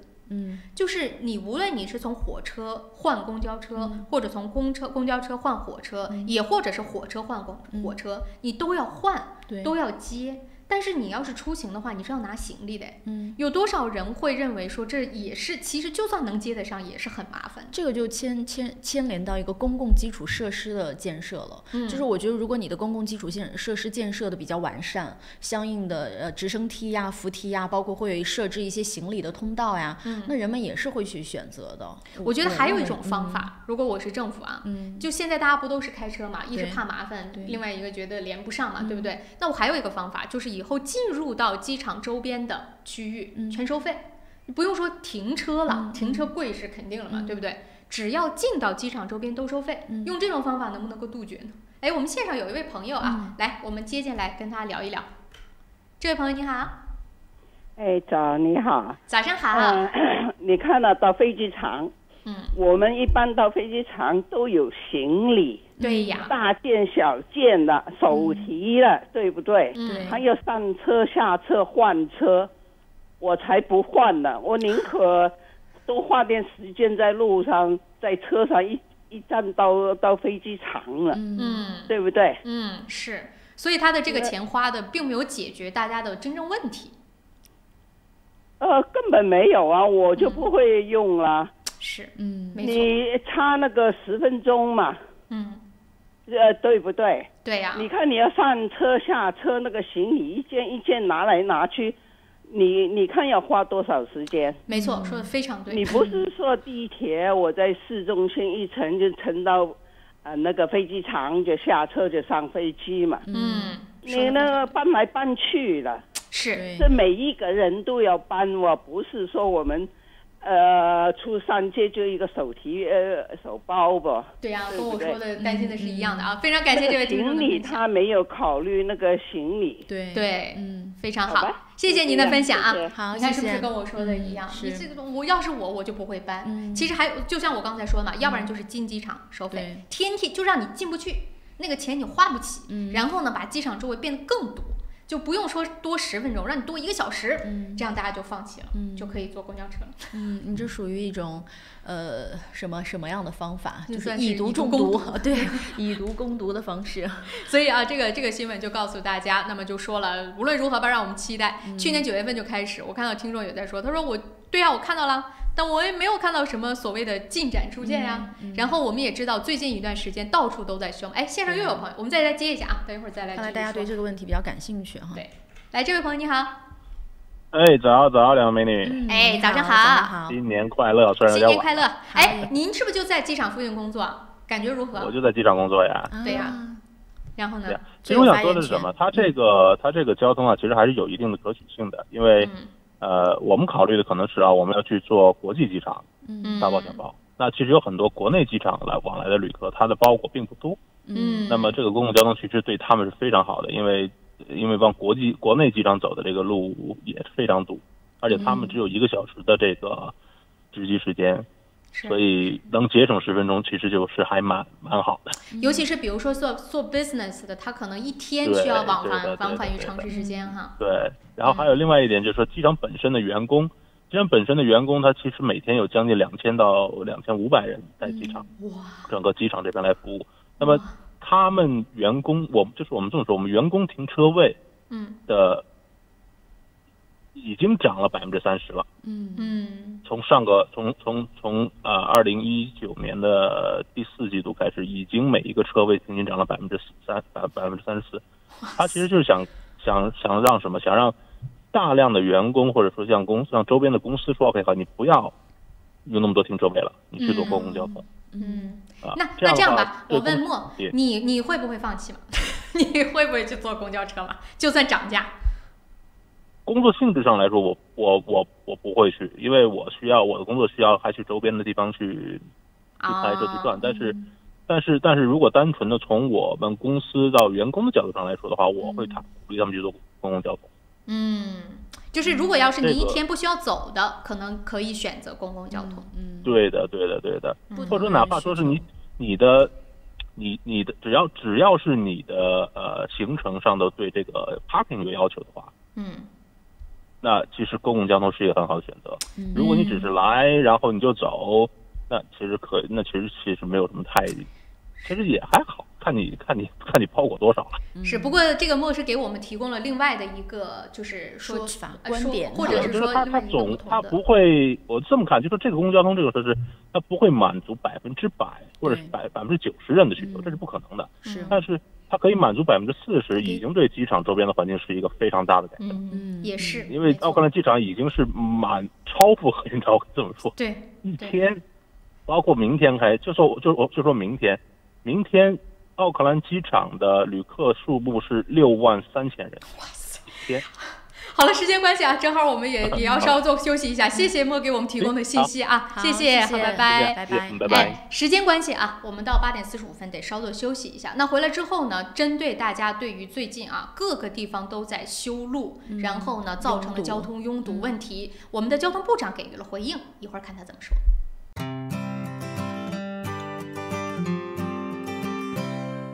你好 ，Lisa, come look.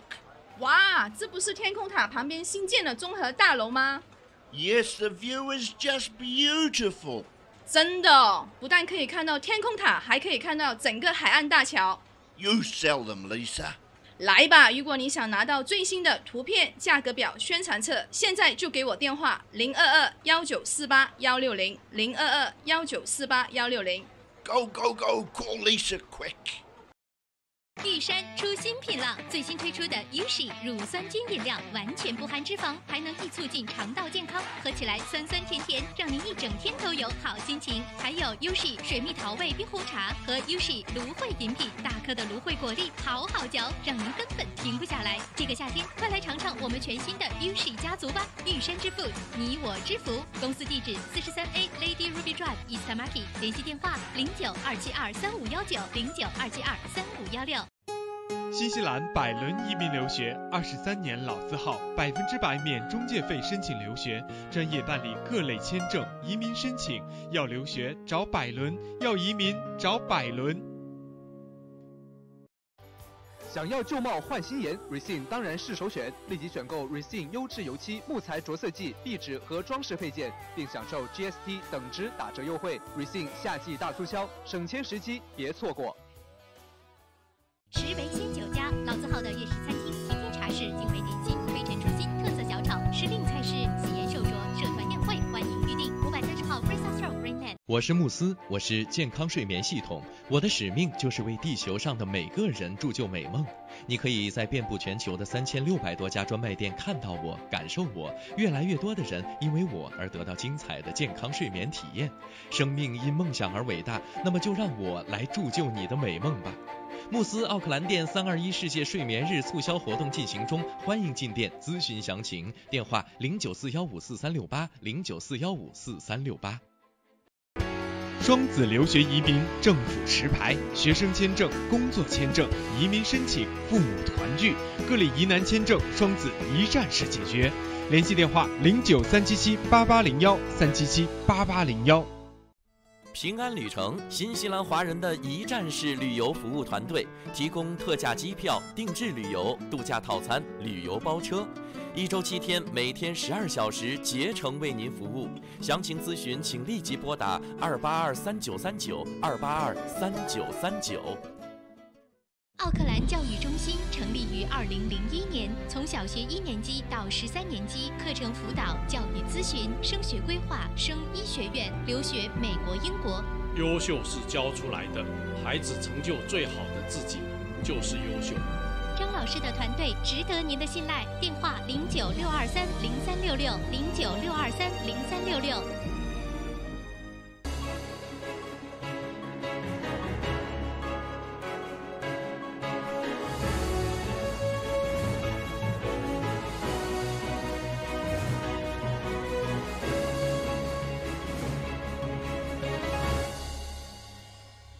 朝闻天下由春丝面条冠名播出，春丝面条丝丝真情，中国挂面知名品牌。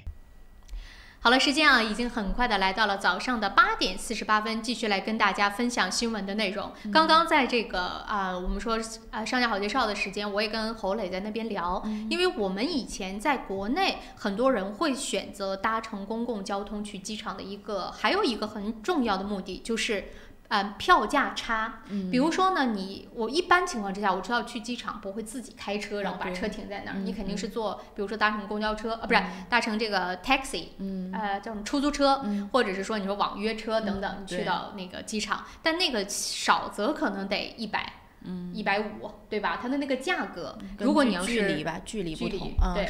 然后如果你要是坐公交车，可能只需要几块钱，10块钱之内，对呀，肯定可以搞定。所以说它的那个票价可能会差出10倍。但是你要看在新西兰这边，比如说不论你从住在奥克兰的任何一个地方，我觉得可能你要是坐 taxi 或者坐 Uber 这种，也就是怎么说70-80吧，差不多我觉得也就可以了。但是你要是搭乘公交车的话，公共交通，你这边坐到比如说火车站，然后你再从火车站坐到机场，我估计一个人下来可能10块钱也有了。你如果要是3个人，就是30块钱了。你想那个票差就会少，就小很多。他们的距离，对。所以以前在国内，我们说有很多人是因为这个省钱，对不对？或者是票价又方便，所以选择公共交通。在这儿这一点也不存在了。对。你的这个公交车这么贵，对不对？你就会让很多人打消想要去坐公交车的又不方便，对不对？好了，那么既然说到这儿，接着再说一个跟那个交通相关的，最近一段时间也不仅仅是这个20B 的高速公路，我相信啊，正在收听或者收看我们节目的朋友，无论你住在哪儿，你家门口一定有一条路在修，而且你往市中心方向走的一条高速公路上，肯定有一个地方在封路。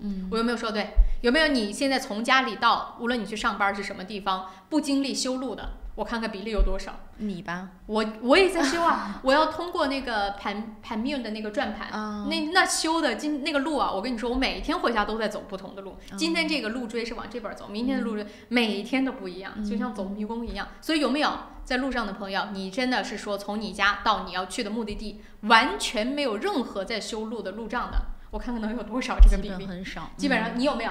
我有。是吧？我肯定有。所以说到这儿，也就是因为这个原因，就造成了最近跟奥克兰交通局，也包括新西兰交通局去抱怨的民众非常多，就在问到底什么时候才能修完？对，你到底什么时候才能还给我们一个不用乱绕来绕去的，不用 detour， 就是走到那个路，走到那条路上的这样的一个情况？然后呢，我们的交通部长就发话了，他说，任何事情都是需要付出代价的。现在的这种阵痛是大家一定要去忍耐，一定要去好好的去接受的。对，因为这都是为了我们光明的未来。他真的原话是这样说的哦。看完了之后，我不知道大家感觉是怎么样的，翻个白眼给他看一看。光明的未来，我们是不知道可不可以去预期，但是现在的这个阵痛。也是震的有点久，对。如果要是住在新西兰一段时间的朋友，应该有很明显的感受。从我们搬过来到现在，有没有哪一段时间是说没有在修路的？只是最近可能修的真的是太多。对，你看看市中心，哪有一条路是在完整的？或者是说现在16号高速、1号高速、20号高速，有哪一条是没有在修的？是不是基本上是没有？只不过就是现在比以前更甚，但不代表说这真的叫阵痛。我觉得这个阵呢，真的是太久了。已经持续了是吧？已经不是阵痛了。而且关键问题就是还要持续多久？你哪一条高速可以说是在短期之内我们能够看到一个结果的？对，畅通无阻，可以让大家一路不要碰到修路的情况，还挺难。所以说无论如何吧，这件事情只能是跟大家来稍微说一说了。就是这个看来，既然我们政府已经给出了这样的一个说法，那就是告诉我们说呢，可能还需要一段很长的时间了。对，也是希望大家能够理解包容政府的意思。对，政府是希望大家理解包容，不用说别的。City Rail Link Phil Taffer 的原话就是还需要 few years， 还需要一些年，是一些年，一些。好了，那这件事情也跟大家来说到这儿了。时间关系，到8点53分，再跟大家来预告一下，9点钟之后，我们今天呢会进入到跟 Peter 老师的2020年第一连，我们要跟 Peter 老师来连线，会聊一聊疫情啊，聊一聊中美方面之间的这样的一个协议呀，等等其他的国际上面的新闻。所以9点钟之后啊，再跟大家来继续聊。那么这个时间段还剩下不到3分钟，我快速的把这条新闻也跟大家说了。什么事情呢？就是关于这个4天工作制啊。最近有一个，我们也知道4天工作制呢，是从去年开始有一家公司呢是提出来的。自从提出来之后，就越来越多的新西兰公司开始去试水这个4天工作制了。一开始呢，还有很多人在担忧，说这个4天工作制会不会导致，你知道，就是工作代谢，或者是说这个就少，毕竟少工作1天嘛，那你成本是不是会增加，或者说你的工作的量是不是达不到你所应该去完成的这样的一个工作量等等。结果呢，你看这1年将快过去了。越来越多的公司加入到4天工作制之后呢，反而得出来的回馈是特别好的。说这个员工工作效率可以得到提升。你看，我们就举例子啊，说比如说呢，大家比较熟悉的2家公司，一开始比较著名的是这个 Perpetual Guardian，他们的公司呢，就是在每周实行4天工作日之后呢，根据统计，公司的效率是提高了20%。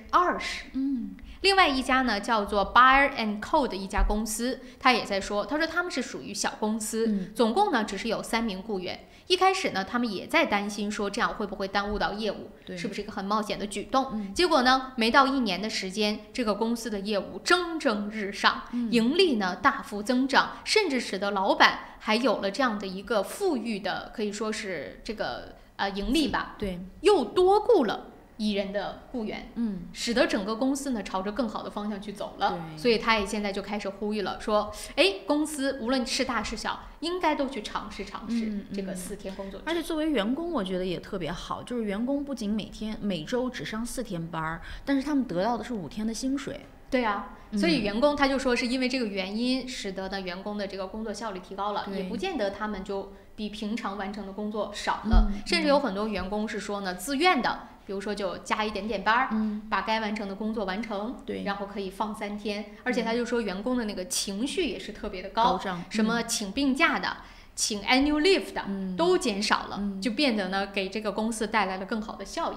也不仅仅是新西兰，我看到另外一条新闻也是说，去年嘛，就是微软，大家非常熟悉 Microsoft，他们也是呢在日本的分公司开始实行了这个4天的工作制。结果呢，这也是小半年过去了，结果就发现整个的生产率提高了接近40%。可是呢，这个新闻出来之后，大家就在说，当然了，这种4天工作制带来的结果是好的，可是这究竟是短期的还是长期的？1年足不足够长？你一开始我也能想象到，如果是一开始就实施4天工作制，我如果要是这个公司的员工，我也会好好工作。那我能坚持半年，坚持1年。那2年后呢？时间久了，人们就习惯了。5年后呢？习惯了之后，那会不会还是有效率呢？那个时候你要不要变成3天工作制呢？是。所以这个东西啊，我不知道作为雇主和雇员的你，对于4天工作制又有什么样的看法？不过时间关系啊，已经到了8点57分了，我们得稍作休息。广告和新闻回来之后连线 Peter。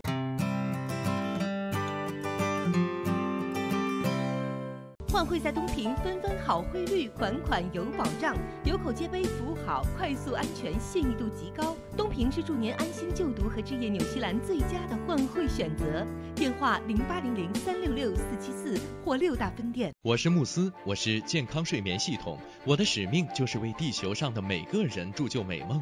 你可以在遍布全球的3600多家专卖店看到我，感受我。越来越多的人因为我而得到精彩的健康睡眠体验。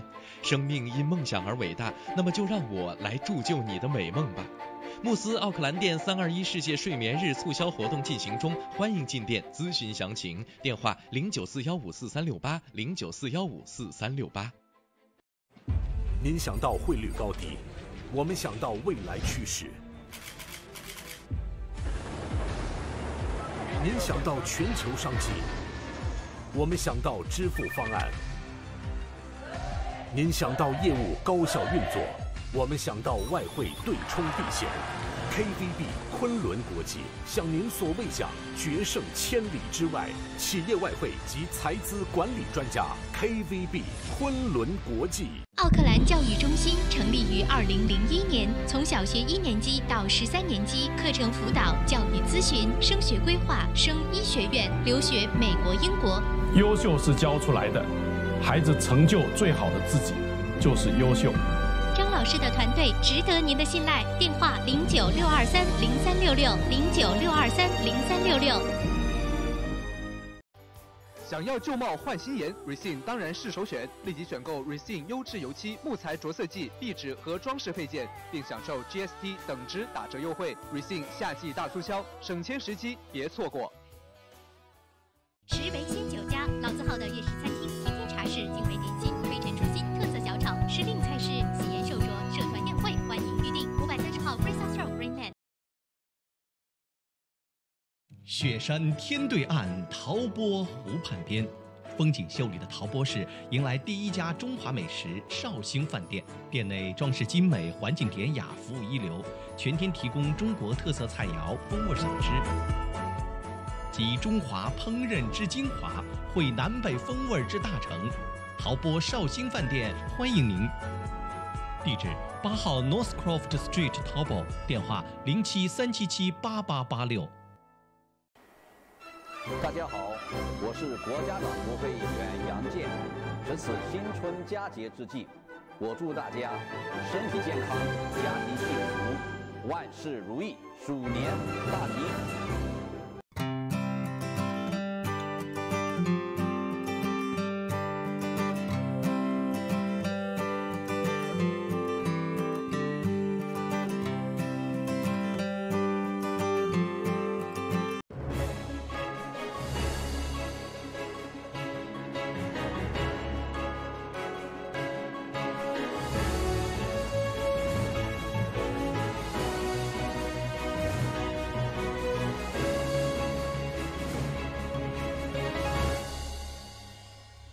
朝闻天下由春丝面条冠名播出，春丝面条丝丝真情，中国挂面知名品牌。大家早上好，今天是2020年1月23日星期四，欢迎您收听这一时段的整点新闻，我是侯磊。今天是腊月29，年谣称腊月29上坟请祖上大供，29这天呢也叫做小除夕，加置酒宴，人们往来拜访叫做别岁，焚香于户外叫做天香。大多数人呢会在这一天早上的清晨上坟请祖。好的，说完了年俗呢，下面我们还是一起来首先关注新西兰新闻。新西兰暂无新型冠状病毒监测手段，世卫组织将召开紧急会议。据 RNZ 昨天的报道，新西兰还没有针对2019新型冠状病毒的检测手段。去年的农历新年期间，有近5.1万名中国游客来到新西兰，但到目前为止，新西兰还没有计划对来自中国的乘客进行筛查。1月22号早上8点半左右，新西兰安全旅行网站发布公告，提醒新西兰人关注新型冠状病毒的相关信息。公告称，新西兰人应阅读新西兰卫生部网站上提供的信息，其中呢包括对旅行者的建议。同时呢，新西兰卫生部正在密切监测疫情情况。新西兰交通事故重伤中国游客得到妥善救治。21日，在新西兰南岛皇后镇巴士侧翻事故当中，受到重伤的中国游客已接受及时救治，暂无生命危险。涉事中国旅行团团员共21人，事故造成2人重伤，1人中度受伤，无人员死亡。2名重伤员第一时间由直升机分别送至南岛的2家医院进行救治，其他住院受轻伤的朋友呢，已经接受诊疗后入住酒店。绝大多数旅行团团员将于今日按期返回中国。美国爆发40年来最致命流感，已有6600人死亡，超1300万人感染。据美国媒体报道，美国27年以来首次再现致命乙型流感病毒。根据美国疾病预防控制中心最新的数据，全美范围已有1300万人感染，造成死亡人数达到6600人。加州、纽约均在高危城市之列，堪称过去40年最致命的流感之一。目前的全美50个州里有48个州出现了流感疫情，其中32个州流感活动水平维持高位。人口密集的纽约、华盛顿和加州无一幸免，纷纷中招。目前的美国医院已经限制了访客，以控制流感的传播。一些医院正在采取额外的措施来防止病毒传播。俄总统普京任命新一届政府成员。1月21日，俄总统网站发布公告说，俄总统普京当天签署命令，任命新一届俄政府成员。公告称，根据目前俄总统普京批准的新内阁结构，此次呢共任命9名政府副总理，包括第1副总理、副总理、俄远东联邦区总理、全权代表等职位。在此次任命的21位部门负责人当中，备受外界关注的国防部长绍伊古、外交部长拉夫罗夫和财政部长希罗安诺夫留任。当天晚上，普京同新一届俄政府成员举行了会晤。普京表示，新一届政府的首要任务是提高俄居民生活福利水平，巩固和提高俄政府的国际地位。特朗普政府计划推出移民新规，或将禁止生育旅游。美国国务院预计将修改签证规则，以打击生育旅游。外国人通常借此手段到美国本土生育，以此让孩子成为美国公民。3名美国政府官员向美国媒体透露，特朗普政府计划最早在本周推出这项移民新规。2018年，特朗普宣誓终止出生公民权。好的，以上呢就是由侯磊编辑播报的整点新闻，感谢您的收听收看。以上整点新闻由春丝面条赞助播出，春丝面条丝丝真情，中国挂面知名品牌。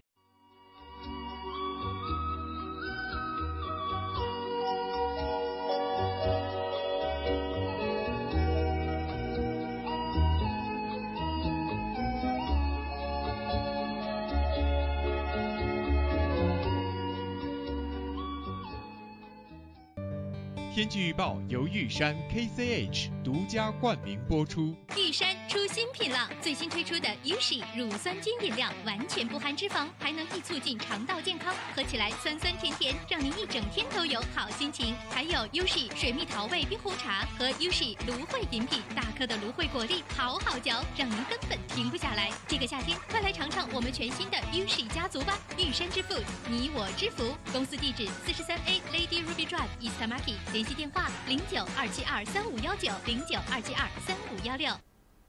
早上的9点06分，我们一起来关心一下新西兰主要城市今明2天的天气预测。以下的天气预报是由玉山食品独家冠名赞助播出的。我们先来看新西兰北岛的北部地区。那么从今天开始呢，北岛的部分地方会出现多云，甚至于偶有阵雨的天气。但是呢，真的是短时间的。到了周六周日呢，天气又会恢复到万里无云，而且不影响高温。今天奥克兰的最高气温也会达到26度。那么北岛南部地区今天也全部都是晴好的天气。温度方面，除了惠灵顿稍微还比较凉爽之外，其余的地方最高温度也都在26、7度的样子。惠灵顿呢，今天最高是只有21度。再来看南岛，南岛的北部地区今天是在西海岸偶有阵雨出现，可能会缓解一点点炎热的天气，但是东海岸全部仍然都是比较高温以及炎热的晴朗的好天气。南岛南部地区今天除了最南端有一些阵雨之外，其余的大部分范围之内也全部都是晴好天气。基督城气温最高24度，最低15度。皇后镇今天的最高气温也是24度，最低13度。再来看一下明天，明天呢，北岛的部分地方可能会偶有，真的是偶有阵雨出现。我估计呢，能够看到这个雨的也算是一种幸运吧。基本上大部分范围之内仍然还是晴好的天气，而且气温继续攀升。奥克兰明天最高是27度，陶朗加明天最高将达到30。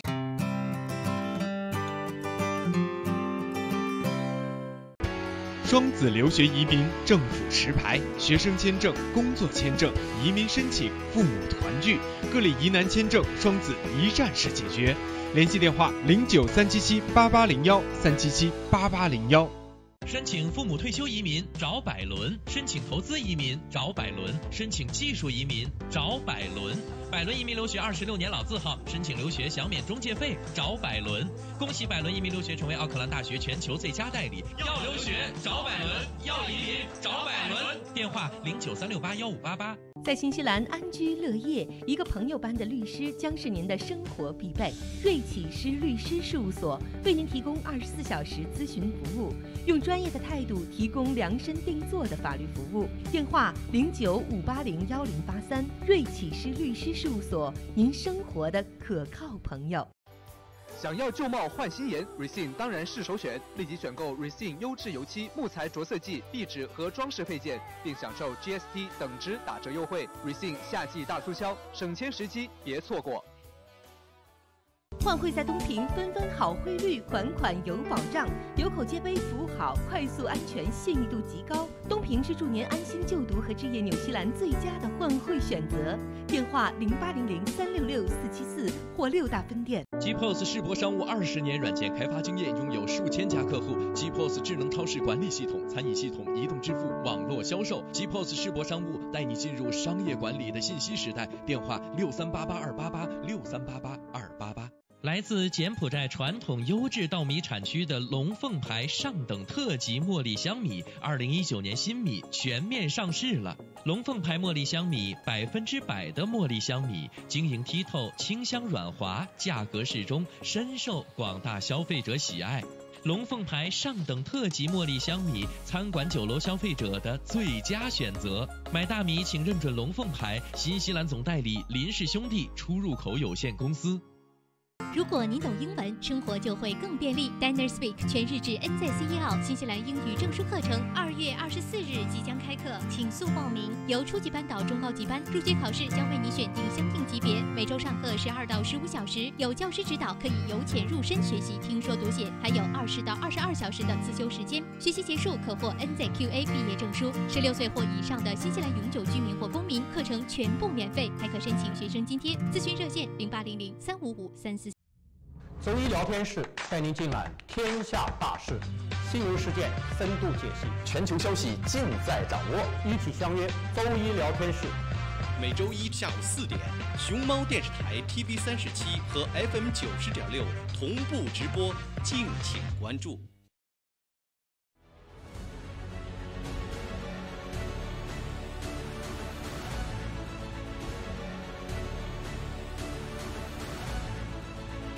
我是杨健，与您一同关注新西兰时政热点。杨议员时间每周一上午9点和晚上7点，熊猫电视台 TV37和 FM 90.6同步直播，敬请关注。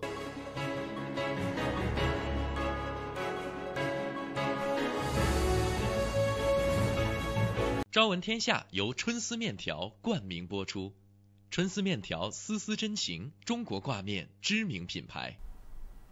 时间来到了早上的9点11分，欢迎大家继续收听收看由Panda TV37和 FM 90.6正在为您直播的朝闻天下。那么今天是星期四，我们也会进入到2020年与 Peter 老师的第一个连线啊。我们先抓紧时间把 Peter 老师请进来。早上好 ，Peter 老师。早晨好，小娇。早晨好。我的搭档叫侯雷。侯雷，早上好 ，Peter 老师。侯雷，你好。你好，你好，侯雷。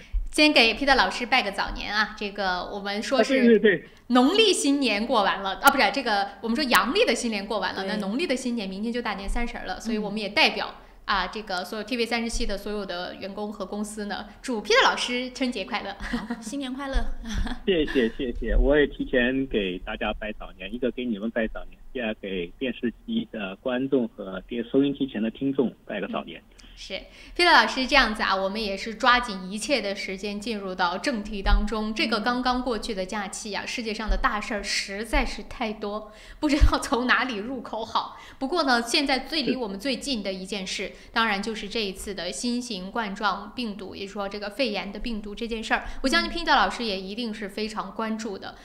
跟之前的这个2003年的 SARS 病毒相比，我相信 Peter 老师也是有一些亲身的经历。您觉得这一次中国方面对于病毒的管控和控制做的还算是令人满意吗？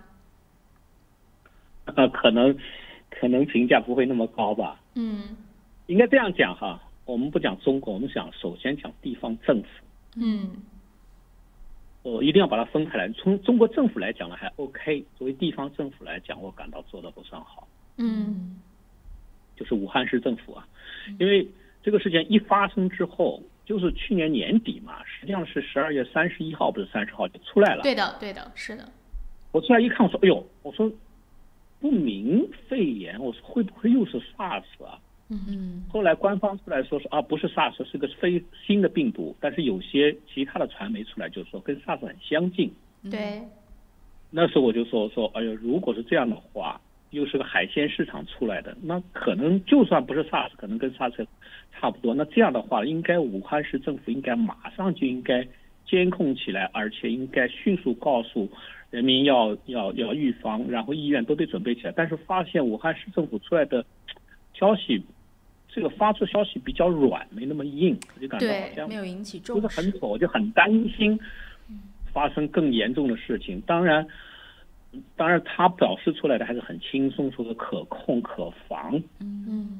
但是实际现在结果下来并不是可控可防，的确没控好也没防好。对吧？的确是。那现在当然措施很严肃的措施了，连武汉市政府最新的消息，连封城通外的不是武汉市政府，是湖北省。对，好像都封了，好像是这样哈。但是我们得到消息是说，是武汉市肯定是所有的出入全部的。OK，那可能我听错了，武汉市啊，武汉市。但是现在报疫情哈，已经不讲武汉市，叫湖北省了。对的，是的，就是湖北省内部的各个其他的2线、3线城市，他们之间的联系就更多。所以这个疫情扩大很厉害，而且这个人传人已经是肯定的了。是的，是。而且爆发的非常快，我看到今天早上最新的消息是549人，然后17人死亡，就是550了，17人死亡，那速度非常快了。但是这一次好是好在什么呢？就病毒查得非常快，有了上次 SARS 经验，查得非常快，而且跟 SARS 病毒是差不多相类似的病毒。是，但是查得快，但是预防和控制没有快，这是一个遗憾。没错，而且就是因为啊，他的这种我们怎么说呢？就是说他一开始不能叫不重视吧，总之就是出现的语句啊，或者是给出的官方的消息比较软，导致其实很多的医护人员在做防护的过程当中也没有做充足。对，他可能是医务人员还好，医务人员现在目前发生的情况比 SARS 那时候是好很多，要少，对，要少，应该是可以。可能总个来说，我认为是像这种公共医疗事件、大事件哈，应该及时报告听众，哪怕你稍微做过头一点，都比没做到要好很多。就是我们觉得是，我认为地方就是应该真实，就说我们不要去过度的渲染那种恐慌的气氛，但是该出现的已经发生的事实，还是要及早的跟大家去通知的。你看现在啊，弄的，我倒认为应该过度一点宣传，总比现在错头飞机比过度还要恐慌。现在实际上就是把你过度的话呢，还是政府控制的范围之内。你现在的恐慌是政府失控的范围之内，那就反过来了嘛，对不对？所以政府控制的稍微恐慌一点没问题。就像有的时候有大的风暴来了，美国政府啊，或者有些政府都是非常紧张的，过度预报，大家藏起来，最后事情没那么严重的话，大家心里还心安理得一点。如果你预报不够的话呢，造成危害大呢，人民对政府会怎么看呢？对不对？是，我是这样想了。但是呢，这个当然是我们是这个前提是我们要相信民众会理性的处理这件事儿。但是呢，我也在想，你说中国那么大的面积，然后呢，大家受教育水平不同，各个方面因素也不同，就算现在什么从医院逃跑的、隐瞒自己病情的，各种事情都发生。如果他真的要是一开始说的那么恐怖，我也不知道到底在中国会不会是一件好事。所以这个很难讲。而且传谣言的人也很多。对，所以这个我们就当然了，我们就期待吧，说希望这件事情能够真的得到控制。是。好了，那我们今天也是这个会持续关注啊，有什么最新消息再来跟大家说。不过今天跟 Peter 老师呢，我们其实最主要的还是想来聊一聊，就是其实是刚刚结束的中国和美国这一次第一阶段的贸易谈判的协议签署。我相信 Peter 老师一定是全程有在关注，我也相信大家呢多多少少对这一份协议呢有了初步的了解，这样我们也给那些呢可能没有特别去细看这件事情的朋友做一个更新，让 Peter 老师跟我们稍微讲一讲这个协议第一阶段的这个协议的关键在哪里。这第一个协议段的关键是让中美贸易战暂停或者减缓，不往更复杂的、更深的方面发展。是，这是它最主要的作用啊。那么这个作用呢，实际上是中美两国政府都希望做到的。是。都希望做到的。因为以前的谈判是谈了12轮、13轮，以前的谈判，特别11轮结束那个没谈成的时候呢，整个双方谈的协议都是一个完整的协议。但是完整协议呢，发现了后来呢，双方可能都感觉谈不下去了。对，一次要做到，中国坚决不会承认用这个美国人的要求对中国的政府的这个对国营企业或者对特有企业的补贴这方面要改革，因为这是中国制胜的砝码。对，没错。对呀，所以这个连在一起谈了，就变成谈不下去。谈不下去的，面临着美国就要进一步要征税，加税，把所有的出口美国的中国产品全部要加税。但是美国是不是都想加税呢？也不一定。他是想施压中国。那中国是不是愿意承担这加税？当然更不愿意，因为这个贸易战不是中国人要打，是美国人要打的，主动权都在美国人手里啊，整个节奏都是美国人牵动的。所以在这种情况下，最后走向分阶段签，我也不知道是哪个人先提出来的，反正大家都同意了。分阶段签现在看来呢，效果是好的。没错。分阶段签的，对，就把最关键的问题把它丢到后头，那以后能不能谈成，我现在看来都不会影响第一阶段的签下来的东西。起码暂停对于中国来说也是一件非常好的事情。对，所以这是一个。第二个，我感觉隐约感觉对中国愿意把分成2个阶段谈下来，除了我刚才讲的原因，其中还有一个原因，中国政府已经彻底认清了美国人的面目。本来是想好好谈的，后来想说先只要是不往前走就行，可以了。对了，认清楚美国人就是要把中国要打垮。就基本上，我认为中国政府虽然不说，但是心里面觉得美国人已经当我们是敌人了，我们也不要再去存什么幻想了，敌人就是敌人了。是 OK， 把以前的事情了了，该了了，该做了做了。没错。其实以后怎么样再说，我们就是跟你顶了就顶了。反正顶到后来，你认为顶到后来你承担不了，你全部加你就加吧。但是一般情况认为，顶到后来顶不了，美国人也不会再加。因为对他也有影响。而且关键是没有直接的理由去加，因为中国已经决定采购那么多东西，你再加的话，你有多少理由再去加？其实就说到这个第一阶段的协议啊，因为它里边的细节其实也很多。虽然我们刚才已经知道了最终的目的，但是其实听众或者我们这些吃瓜的群众们啊，也很想知道的一个细节是什么呢？就是两方谈协议肯定有得，当然也有失。那么对于这第一份协议当中，美国得了什么，又放弃了什么，而中国得了什么，又妥协了什么呢？美国得的很多啊，我们一直在讲中美这个贸易战的时候，从开始到现在都没有一个矛盾的观点，就是说只要美国决定打，美国就起码会赢些。因为赢在哪里？赢在贸易平衡。我们记得中美啊，实际上是3次签这个协议，前2次没签下来。对，第一次签是2018年的5月，中美贸易协议只谈了2轮，第一轮在北京，第二轮在美国。最后就谈成了，美国的母乳监测说不会没有贸易战了，不会相帮，不会抓税了，谈定了，发了个共同声明。当时的协议当中，中国人就承认购买美国人将近2000亿的产品，将近没到，因为他们提出2000亿，中国坚决不同意，不能按照你这数字走。对。但是呢，其他的就没怎么谈，关于改革啊什么东西就没多谈。当时还没有撕破脸嘛，还是仅是局限在。不是，当时的牵头人，美国是姆努钦是财务部长。他那个后头的极鹰派没有介入。所以这个就谈一下，中国也很满意，美国姆努钦在美国发的共同声明，结果10天之后是特朗普用一份推特把它推翻掉了。他说他不认为这个协议好。这个他不认同。要重谈。那么这个重谈的背后的原因什么呢？因为是鹰派，是不行，没有涉及到美国人真正要求中国人结构性改革的问题，尤其是2025这些东西。中国知道2025，中国政策对国有企业和重要的相关的高科技企业补贴的问题，这些没有限制住，不行。所以增加了更多，好了，就谈判就破裂了。后来到了2019年的5月份，又基本上谈成了。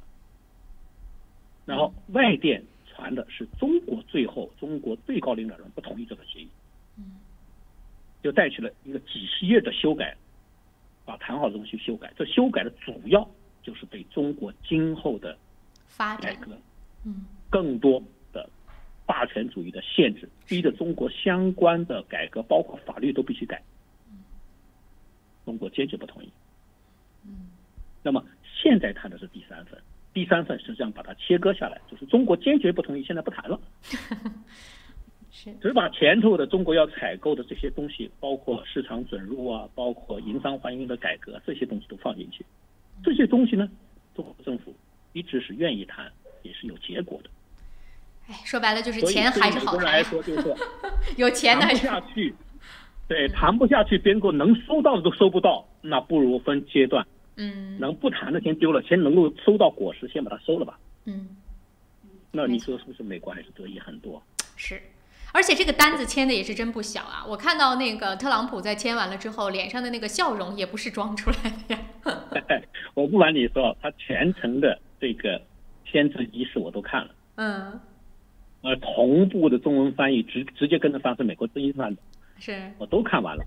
整个就是特朗普的个人秀啊！对，这个是我不得不佩服特朗普，不得不佩服美国政府啊，白宫哈，的确在这方面很会演戏，给人一个感觉美国大胜。是美国大胜。我们在上头的确是中国代表在上头，我自己感觉是有点陪着他演吧。对，1个多小时大概有40多分钟，接近5分钟时间都是特朗普一个人在讲话，介绍这个介绍那个，然后甚至还要批评揶揄中国、刁难中国，讲一些话。但是这个公开场合你怎么能跟他去对骂呢、对叫呢？不好，你只能忍着。但其实对于中国来说啊，虽然我们说如果大家只是去看了那个签约的仪式，的确有感觉的很明显，就是中国在陪着特朗普，就看他在那边说啊，取得了多大的成功，我们签了多大的单。但其实这一份协议对中国来说，从本质上是不是也是我们想要的呢？从本质上也是我们从分阶段想要的。因为中国跟美国之间你要记得，特朗普在2017年的11月。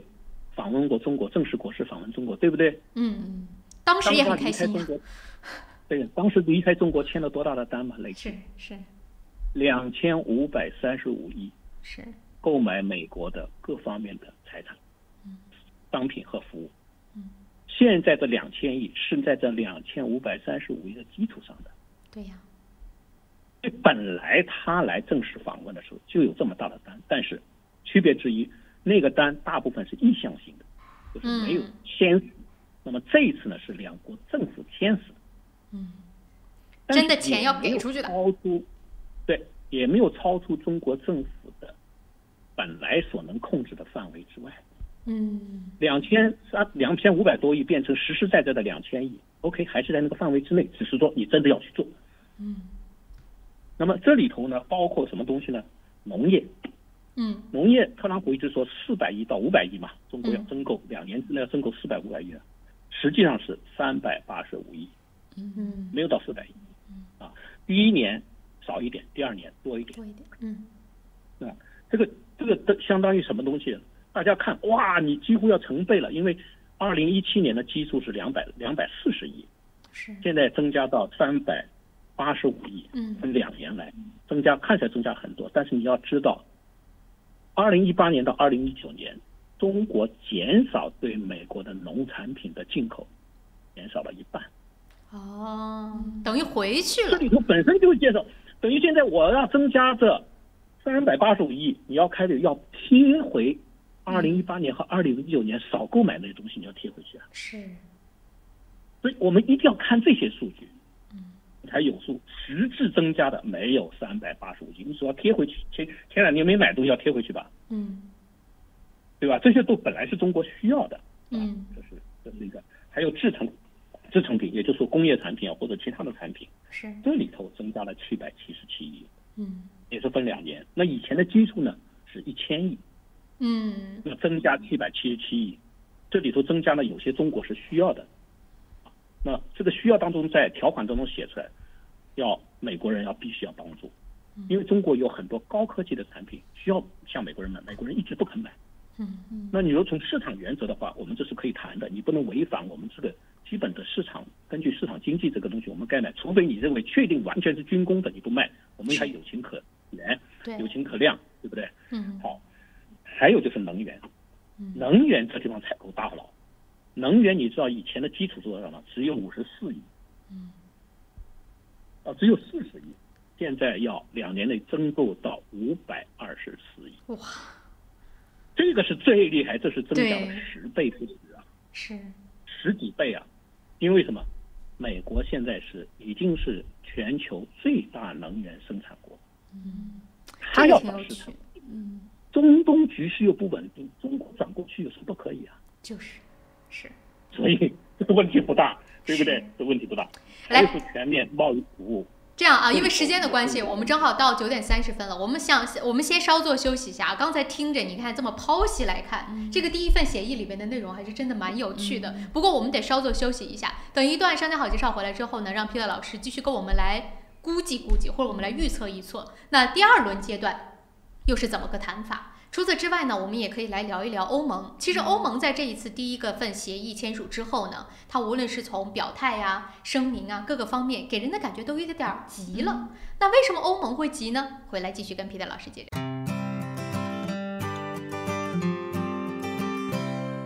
我是慕斯，我是健康睡眠系统，我的使命就是为地球上的每个人铸就美梦。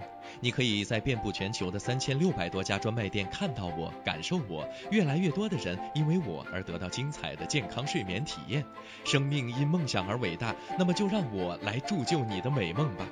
慕斯奥克兰店321世界睡眠日促销活动进行中，欢迎进店咨询详情，电话0941544368 0941544368。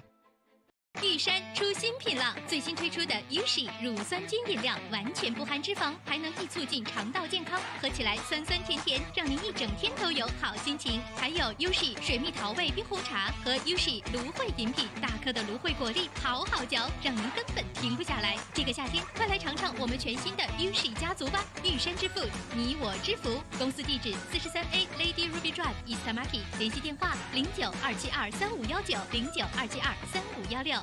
大成电器为顾客提供物超所值的家用电器，专业品质、亲切服务，让顾客买得放心，用得安心，生活更舒心。欢迎莅临我们奥克兰东区展厅，092173888 2173888。您想到汇率高低，我们想到未来趋势；您想到全球商机，我们想到支付方案。您想到业务高效运作，我们想到外汇对冲避险。KVB 昆仑国际向您所未想，决胜千里之外。企业外汇及财资管理专家 KVB 昆仑国际。新华移民留学专注专业个性化，敬业高效18年。新华移民留学电话3798181，移民留学就找新华。周一聊天室带您尽览天下大事，新闻事件深度解析，全球消息尽在掌握。一起相约周一聊天室。每周一下午4点，熊猫电视台 TV37和 FM 90.6同步直播，敬请关注。是故乡吗？还是远方？在不曾抵达的风景里，百年一瞬，终与您重逢。由平安旅程携手Panda TV 37隆重推出的旅游类专题栏目《平安伴你去旅游》，带你上天入地，下海观山，了解旅游的方方面面。每周五下午5点到5点半，Panda TV 37 FM 90.6同步播出，敬请关注。石围鲜酒家，老字号的粤式餐厅，天天茶室，精美点心，非常出新，特色小炒，时令菜式，喜宴寿桌，社团宴会，欢迎预订。530号 Fraser Road Greenland。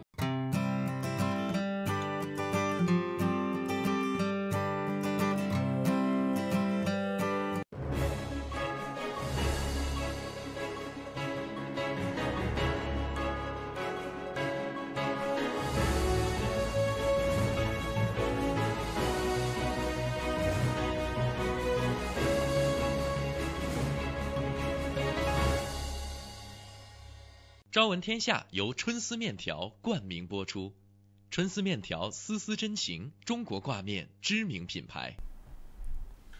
早上的9点33分，我们继续呢跟 Peter 老师的连线的内容。我们当然提到的还是这一次中美贸易第一阶段协议的签署。那 Peter 老师呢，其实啊，在这一次协议签署之后呢，我有关注到一件事儿，或者是说呢，可能很多媒体也都在关注这件事儿，就是欧盟开始出来批评中美贸易第一阶段的这个协议的签署了。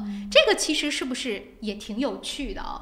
我看到有一些评论就在讲说，欧盟其实是内心有点急，这个钱嘛是有数的。那既然把这个钱给了美国，是不是欧盟是时候要着急一下欧盟和中国之间的这个贸易了呢？对。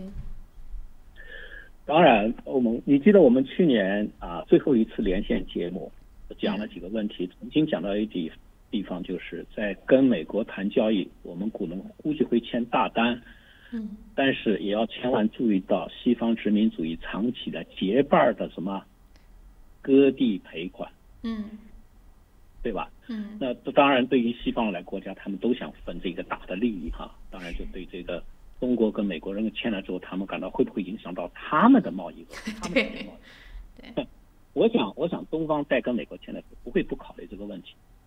这个会尽量平衡，但是有时候平衡不到的话，先解决美国这一头，其他的再来怎么处理，这是很正常的。是。而且呢，讲老实话，作为政治表态，欧洲人就算没吃亏，他正常都要这么表态的。也对哦，这是西方殖民主义一贯以来的思维习惯。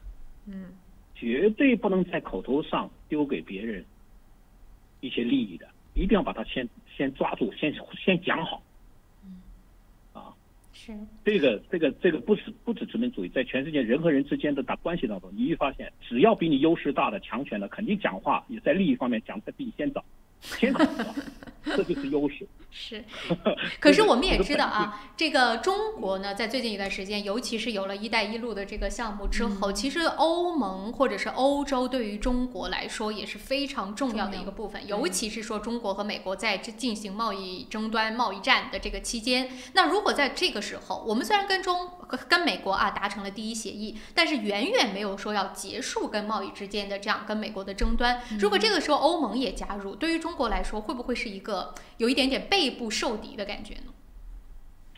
没有了，关键是我们跟欧盟之间这个贸易哈，讲老实话，欧盟作为一个看起来是一个整体，但是各个国家的利益都不一致的，所以作为欧盟表态不等于各个国家都表态，所以它跟美国是不一样的不一样的，所以这个问题实际上是不大了，不要太看重这个问题。当然他们要讲中国也应该相对来说应该保持良好关系处理，但是不会升级，这个矛盾不可能升级的。这么说就放心了。对，不会升级的，因为中国签了个大单，是要总的来讲哈，我们从大方向讲哈，关注4个大的方面。第一个，整个国际经济的格局怎么样？我们知道，自从特朗普上台之后，全球出现了叫做不确定，而且这个不确定甚至叫特朗普不确定。所以如何确定特朗普不确定，实际上对中国政府很重要，是因为它影响全球经济，全球不确定。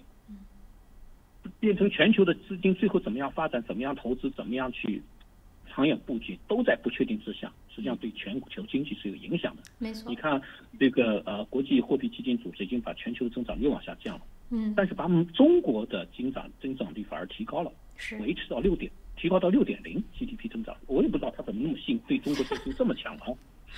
这是全球经济，所以从签的角度，从中国来讲，本着一个负责任的大国来讲，签要比不签好，对国际经济形势的影响。第二个，对中国国内经济也牵扯到不稳定。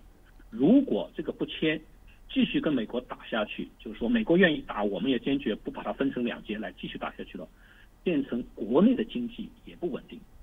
你比如说再有3000亿也要去征税，全部要征税的话，那在中国的一些外资企业可能长期不稳定的时候，他可能真的要考虑是不是还是要走。是，真的是。我们经常也说嘛，对啊，就说很多的国家。对，我们在讲一个国家的这个经济的时候，很多人就在说，他说其实最可怕的并不是说你有什么样的改变，最可怕的就是不确定性，或者是这个对于商业信心的打击是最大的。没错，没错。另外就是中国对美国加工的企业还有很多，剩下的1000多亿，总的来说3000亿个东西，很多是对美国出口的，有些企业专门对美国出口，那这里的人的就业问题怎么办？对，这是中国政府最关键的6稳当中第1稳就是稳就业。所以这是很重要，这是关系到人。美国它的经济损失还不是就业问题，但中国来说，贸易战很大的问题是就业问题，是关于个人的问题。中国政府一定很重视。那对美国来说，他也很重视。为什么？美国第一个，美国经济现在向好，主要是股市向好，制造业各方面还没有完全做到。如果美国把它谈下来的话，就变成中国向美国多采购2000亿东西，对美国的实体经济来说是好处啊。是，所以他当然要签下，他要拖下去不签，对他实体经济没有好处，都是股市经济。就一旦签下来，等于我订单定了，就2000亿2年，你是不是要加足马力生产？是不是对他实体经济有好处？对，这是第一点。第二点，特朗普要连任。现在对他影响最大的就是农业州，如果把它签下来，农业州一稳定了，他连任是不是有希望？是，这里边还有成品呢，那个工业成品。对，所以他也要急着把它签下来。所以现在把它分成2段签，对2个国家来说都是共同的最好选择。是，对，所以说从数字上来讲，美国得利很多，但是从双方来讲都是一个比较好的结局。大家放下来，把第一段该处理的处理，该怎么做怎么做，第二段你来吧，你怎么来，我相信中国政府都不会让步的，变成最后可能是无头案。除非你美国政府发急了，说是好，你第二阶段谈不下，我第一阶段重新征税，那就征吧。可能中国这几年下来，中国相对来说，中国调整适应能力还是很强的，也就不怕了。反正现在现在整个情况下是，美国中国的进美国的商品是3700亿的商品征税，对不对？对。有2500亿是25%的加税，有1200亿是7.5%，本来是15%，降了一半嘛，这次签了之后就降一半嘛，变成7.5%。中国对美国这个没有人谈啊，实际上中国对美国的进口商品1600亿也在加税，加税是5%到25%啊。没人谈这个东西啊。实际上双方之间征税的额是3700亿减去1600亿是2100亿，是，这是纯粹是美国征税征走的。这2100亿等于中国去年全年出口的进出额的5%不到一点。所以中国还是有能力去适应它的，因为中国只要稍微拖一段时间，中国的适应能力慢慢就上来了。是，所以这2个亿，这2个相减之后，这个亿如果保持在那，哪怕最后谈不下来，保持若干年，吃亏的只有是美国，因为美国的进口商品变贵了，中国对全世界其他国家都在减税。那你美国人愿意承担，你就承担吧。其实现在我觉得对于中国来说，最主要的就是一个稳定，就是如果一切的事情能够稳下来，其实对中国来说就是最好的结果。对，那么相对来说呢，只是说中国是表面上看起来中国被美国人绑住了，硬要了2000亿采购额，对不对？但是这些东西对于中国来说，中国肯定是算过的，这是我们可以承受的，就是有得必有失嘛。你不可能在一个谈判当中你只有得没有失。对于美国来说，他都不可能说自己是只有得没有失，所以这个我觉得也是非常的可以理解的。还剩最后2分钟，也是这个我们听众观众呢想有一个问题，想让 Peter 老师快速的聊2句。我知道这件事情还没有结果，但是大家现在也很关注这个孟晚舟的，就是第一次的我们说的公审嘛，所以说也让 Peter 老师来，就是我们听众观众也是想问说，那对于这件事情 Peter 老师认为结局会怎么样呢？这很难预测啊，但是我们也可以稍微来聊一聊。非常难预测，我也很难预测，因为从现在打的官司不是别的，是现在就是说引渡是不是可以引渡，是打的这个问题。那么可以引渡，大家就双方挑毛病。比如说孟晚舟的律师就说，你在整个抓捕孟晚舟的过程当中，包括你引渡条款当中，有些哪些是不符合这个实际上加拿大的对孟晚舟事件的这个条件的认定。比如说你说美国人说是要制裁伊朗，但是加拿大人说是不制裁伊朗，你要凭这一点就不可以。对呀。但是加拿大的司法部说，我们这个都不谈，但是我们首先谈他欺骗银行就是不对的。那么对于辩护律师来说，他欺骗银行这个问题应该不成立，因为欺骗银行的起因是因为跟伊朗之间的关系。没错。加拿大不承认制裁伊朗，所以这个起诉的原因是不存在的。所以他不承认，所以现在在这里交织，但是关键是法官怎么判，这个在于法官。这个如果法官判实际上不影响引渡，那么这是其中一个。那么下来还有海关如何处理孟晚舟，又是一个可以争议的问题。所以争议法庭会僵持很长时间，我们不知道还有多少争议东西出来。但现在对于辩护律师来，首先拿欺骗这个问题来进行争议，那看看法官怎么判。而且这个我估计整个还得几个月，对，根本不是短期就能够有结果的事情。对的，他有可能有不同的这个议案提出来，然后开去争辩。我们是一个个来，但是总的来说，我个人感觉不是太乐观。好的，没关系，反正我们这个来日方长啊，这一段时间一定还会跟 Peter 老师持续来关注这件事儿。其实今天我还想谈谈俄罗斯，谈谈台湾，没有，但时间有限啊，没有时间了。不过我估计俄罗斯的这个1个多月没做节目，很多对呀，好多事情发生。俄罗斯的这件事情还在发酵，我们可以留到以后再继续来看看究竟有什么样的事情，再继续跟 Peter 老师来探讨啊。非常感谢 Peter 老师今天的连线，谢谢。哎，谢谢，拜拜。好了，时间关系啊，9点45分，稍作休息，马上回来。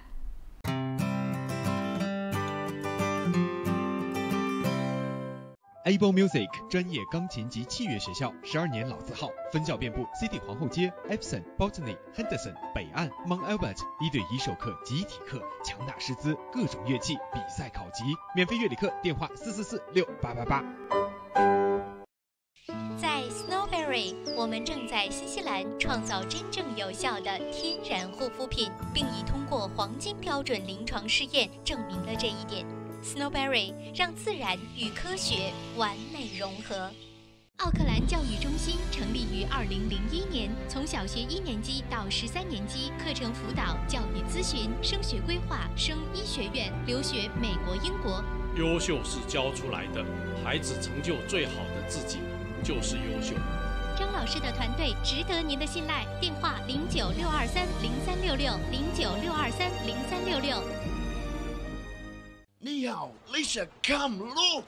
哇，这不是天空塔旁边新建的综合大楼吗 ？Yes, the view is just beautiful。真的，不但可以看到天空塔，还可以看到整个海岸大桥。You sell them, Lisa。来吧，如果你想拿到最新的图片、价格表、宣传册，现在就给我电话022-1948-160，022-1948-160。Go, go, go, call Lisa quick。大成电器为顾客提供物超所值的家用电器，专业品质、亲切服务，让顾客买得放心，用得安心，生活更舒心。欢迎莅临我们奥克兰东区展厅，092173888，2173888。平安旅程，新西兰华人的一站式旅游服务团队，提供特价机票、定制旅游、度假套餐、旅游包车，1周7天，每天12小时，竭诚为您服务。详情咨询，请立即拨打2823939，2823939。这里是新西兰，传说中的长白云之乡，神秘的中土世界，更是当仁不让的人间天堂。这里妥妥成为了旅游达人的打卡圣地，因为天生丽质那是不用说了，后天的努力保护更是不能少啊！面对严峻的生态考验，我们一起在行动。新西兰环保部联手潘大 TV37，共同打造自然生态探秘节目《绿野新踪之 Doc 自然说》，带您深入森林，探索海洋，寻访珍奇，遇见更精彩的新西兰。还等什么？准备好行囊，和我们一起出发喽！周3早上9点半，熊猫电视台 TV37和 FM 90.6以及网络频道同步播出，敬请关注。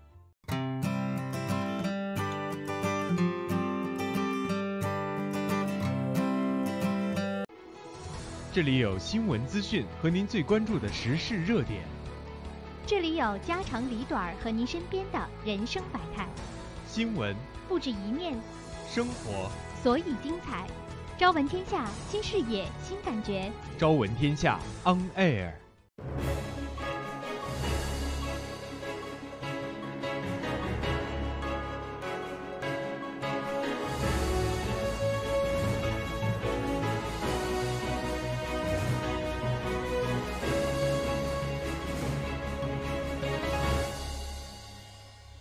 朝闻天下由春丝面条冠名播出。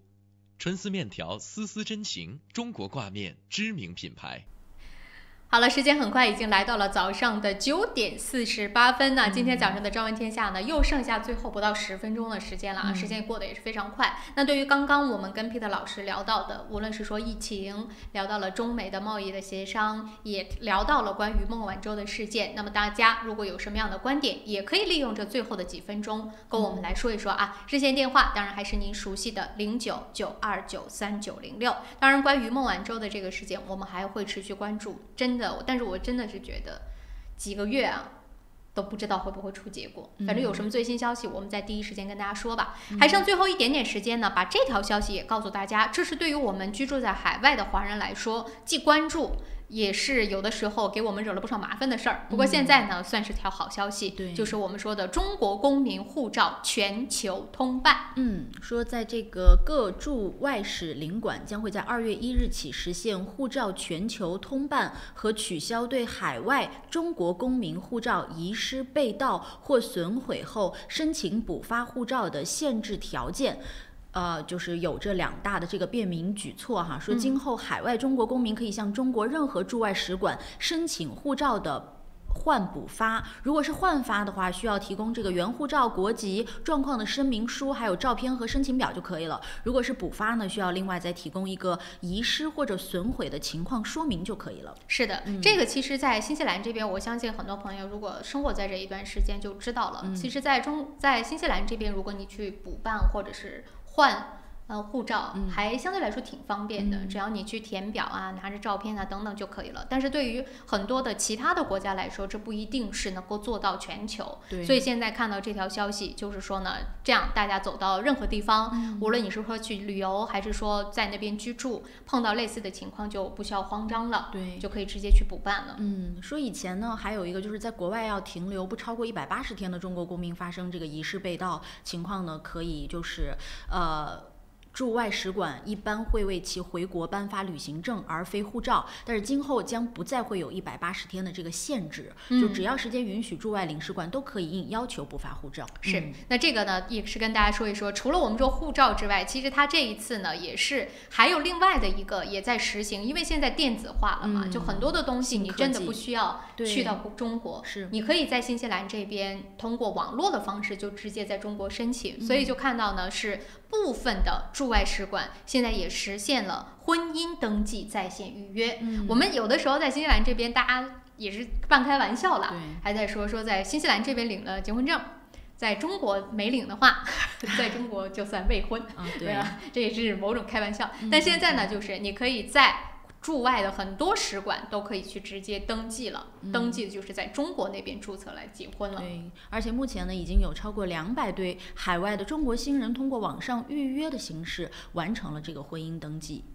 那这是一方面，还有最后一方面呢，就是中国护照的这个含金量也是在逐年的提升当中。现在我们也看到了，就从今年开始，又有部分的国家和地区开始实现对中国进行全面的免签。其中当然了，也包括了像亚美尼亚，就是成为了第5个与中国实现全面免签的国家。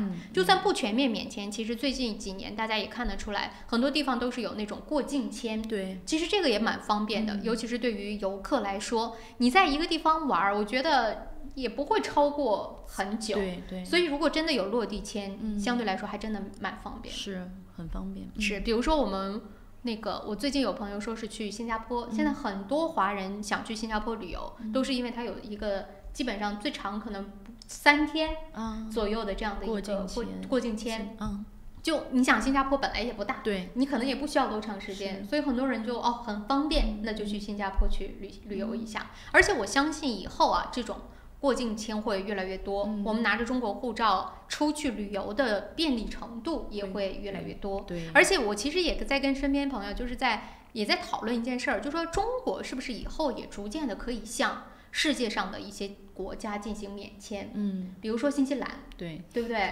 我们就会更方便了。对，就是一些没有什么所谓的这个争端的或者冲突的一些国家，比如说像新西兰，是不是也可以考虑有一个短时间的这种免签呢？或者过境签？对，然后这个是不是也可以加快就其他国家对你的游客来开放这种过境签或者是免签的一个方法呢？所以说这个我觉得可能未来也会出现，我们再来持续关注就好了。时间关系已经到了9点54分了，我们今天早上的节目马上就要结束了。最后利用这一点点时间，再跟大家来预告春晚，明天就要正式的进入到大年30了。对，所以呢，Panda TV 37以及 FM 90.6哦，这是我得到的最新消息。不仅仅是电视，我们的电台也会跟大家来直播这一次的春晚。我们呢，这个新中传媒旗下的这2个平台，电视和电台，也是新西兰唯一一个授权可以去直接转播以及直播春节晚会的媒体平台。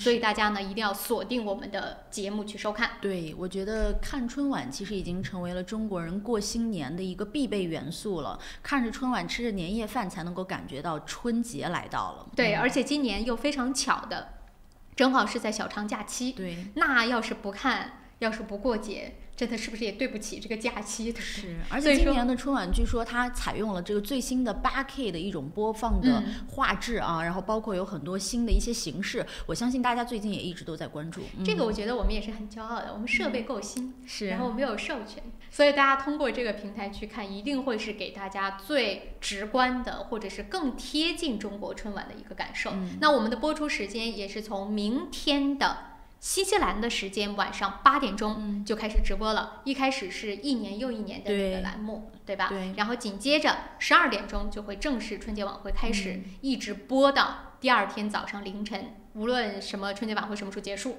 我们就直播到什么时候。对，大家可以愿意收看的啊，可以通宵收看。然后重播的2次时间分别是在周六的中午12点和周天的晚上6点。对，这2个时间，如果大家错过的话，到时候也可以补上。是。那么另外一方面呢，就是要给那些我知道我们有很多听众观众是在看我们的熊猫那个剧场的，就跟着在看电视剧的朋友，我也是得到这个我们的导播的一个信息，是说周五和周日2天，对不对？是那个我们的电视剧会暂停一下，然后呢，周六还是会正常播出。周五和周日主要还是因为春晚的一个时间的关系啊，所以周六正常播出，周五和周日停2天，但是呢，从周一开始又恢复到正常的这个状态当中了。所以在这边跟大家来稍作预告一下啊，我觉得周六那一天应该还挺爽的。看完，如果要是比如说没看完春晚就去睡觉了，早上起来之后看看新闻，看看电视剧重播，然后呢，中午12点又开始就整个的播春晚，对吧？如果要是看不完，出去玩了，星期天晚上吃饭的时间再把没看的补上就可以了。挺好的一个安排，养生青年的那个分段收看春晚的一个方法哈。好了，时间关系已经到了9点57分了。今天早上也是非常感谢大家2个半小时的陪伴。我们明天早上大年30的朝闻天下不见不散了。而且明天我还得到一个好消息，玉山明天又会来到我们的节目当中，而且据说呢是有非常好的礼品要带给大家，所以说一定不要错过啊！对，一定要锁定我们的节目。明天见喽，拜拜。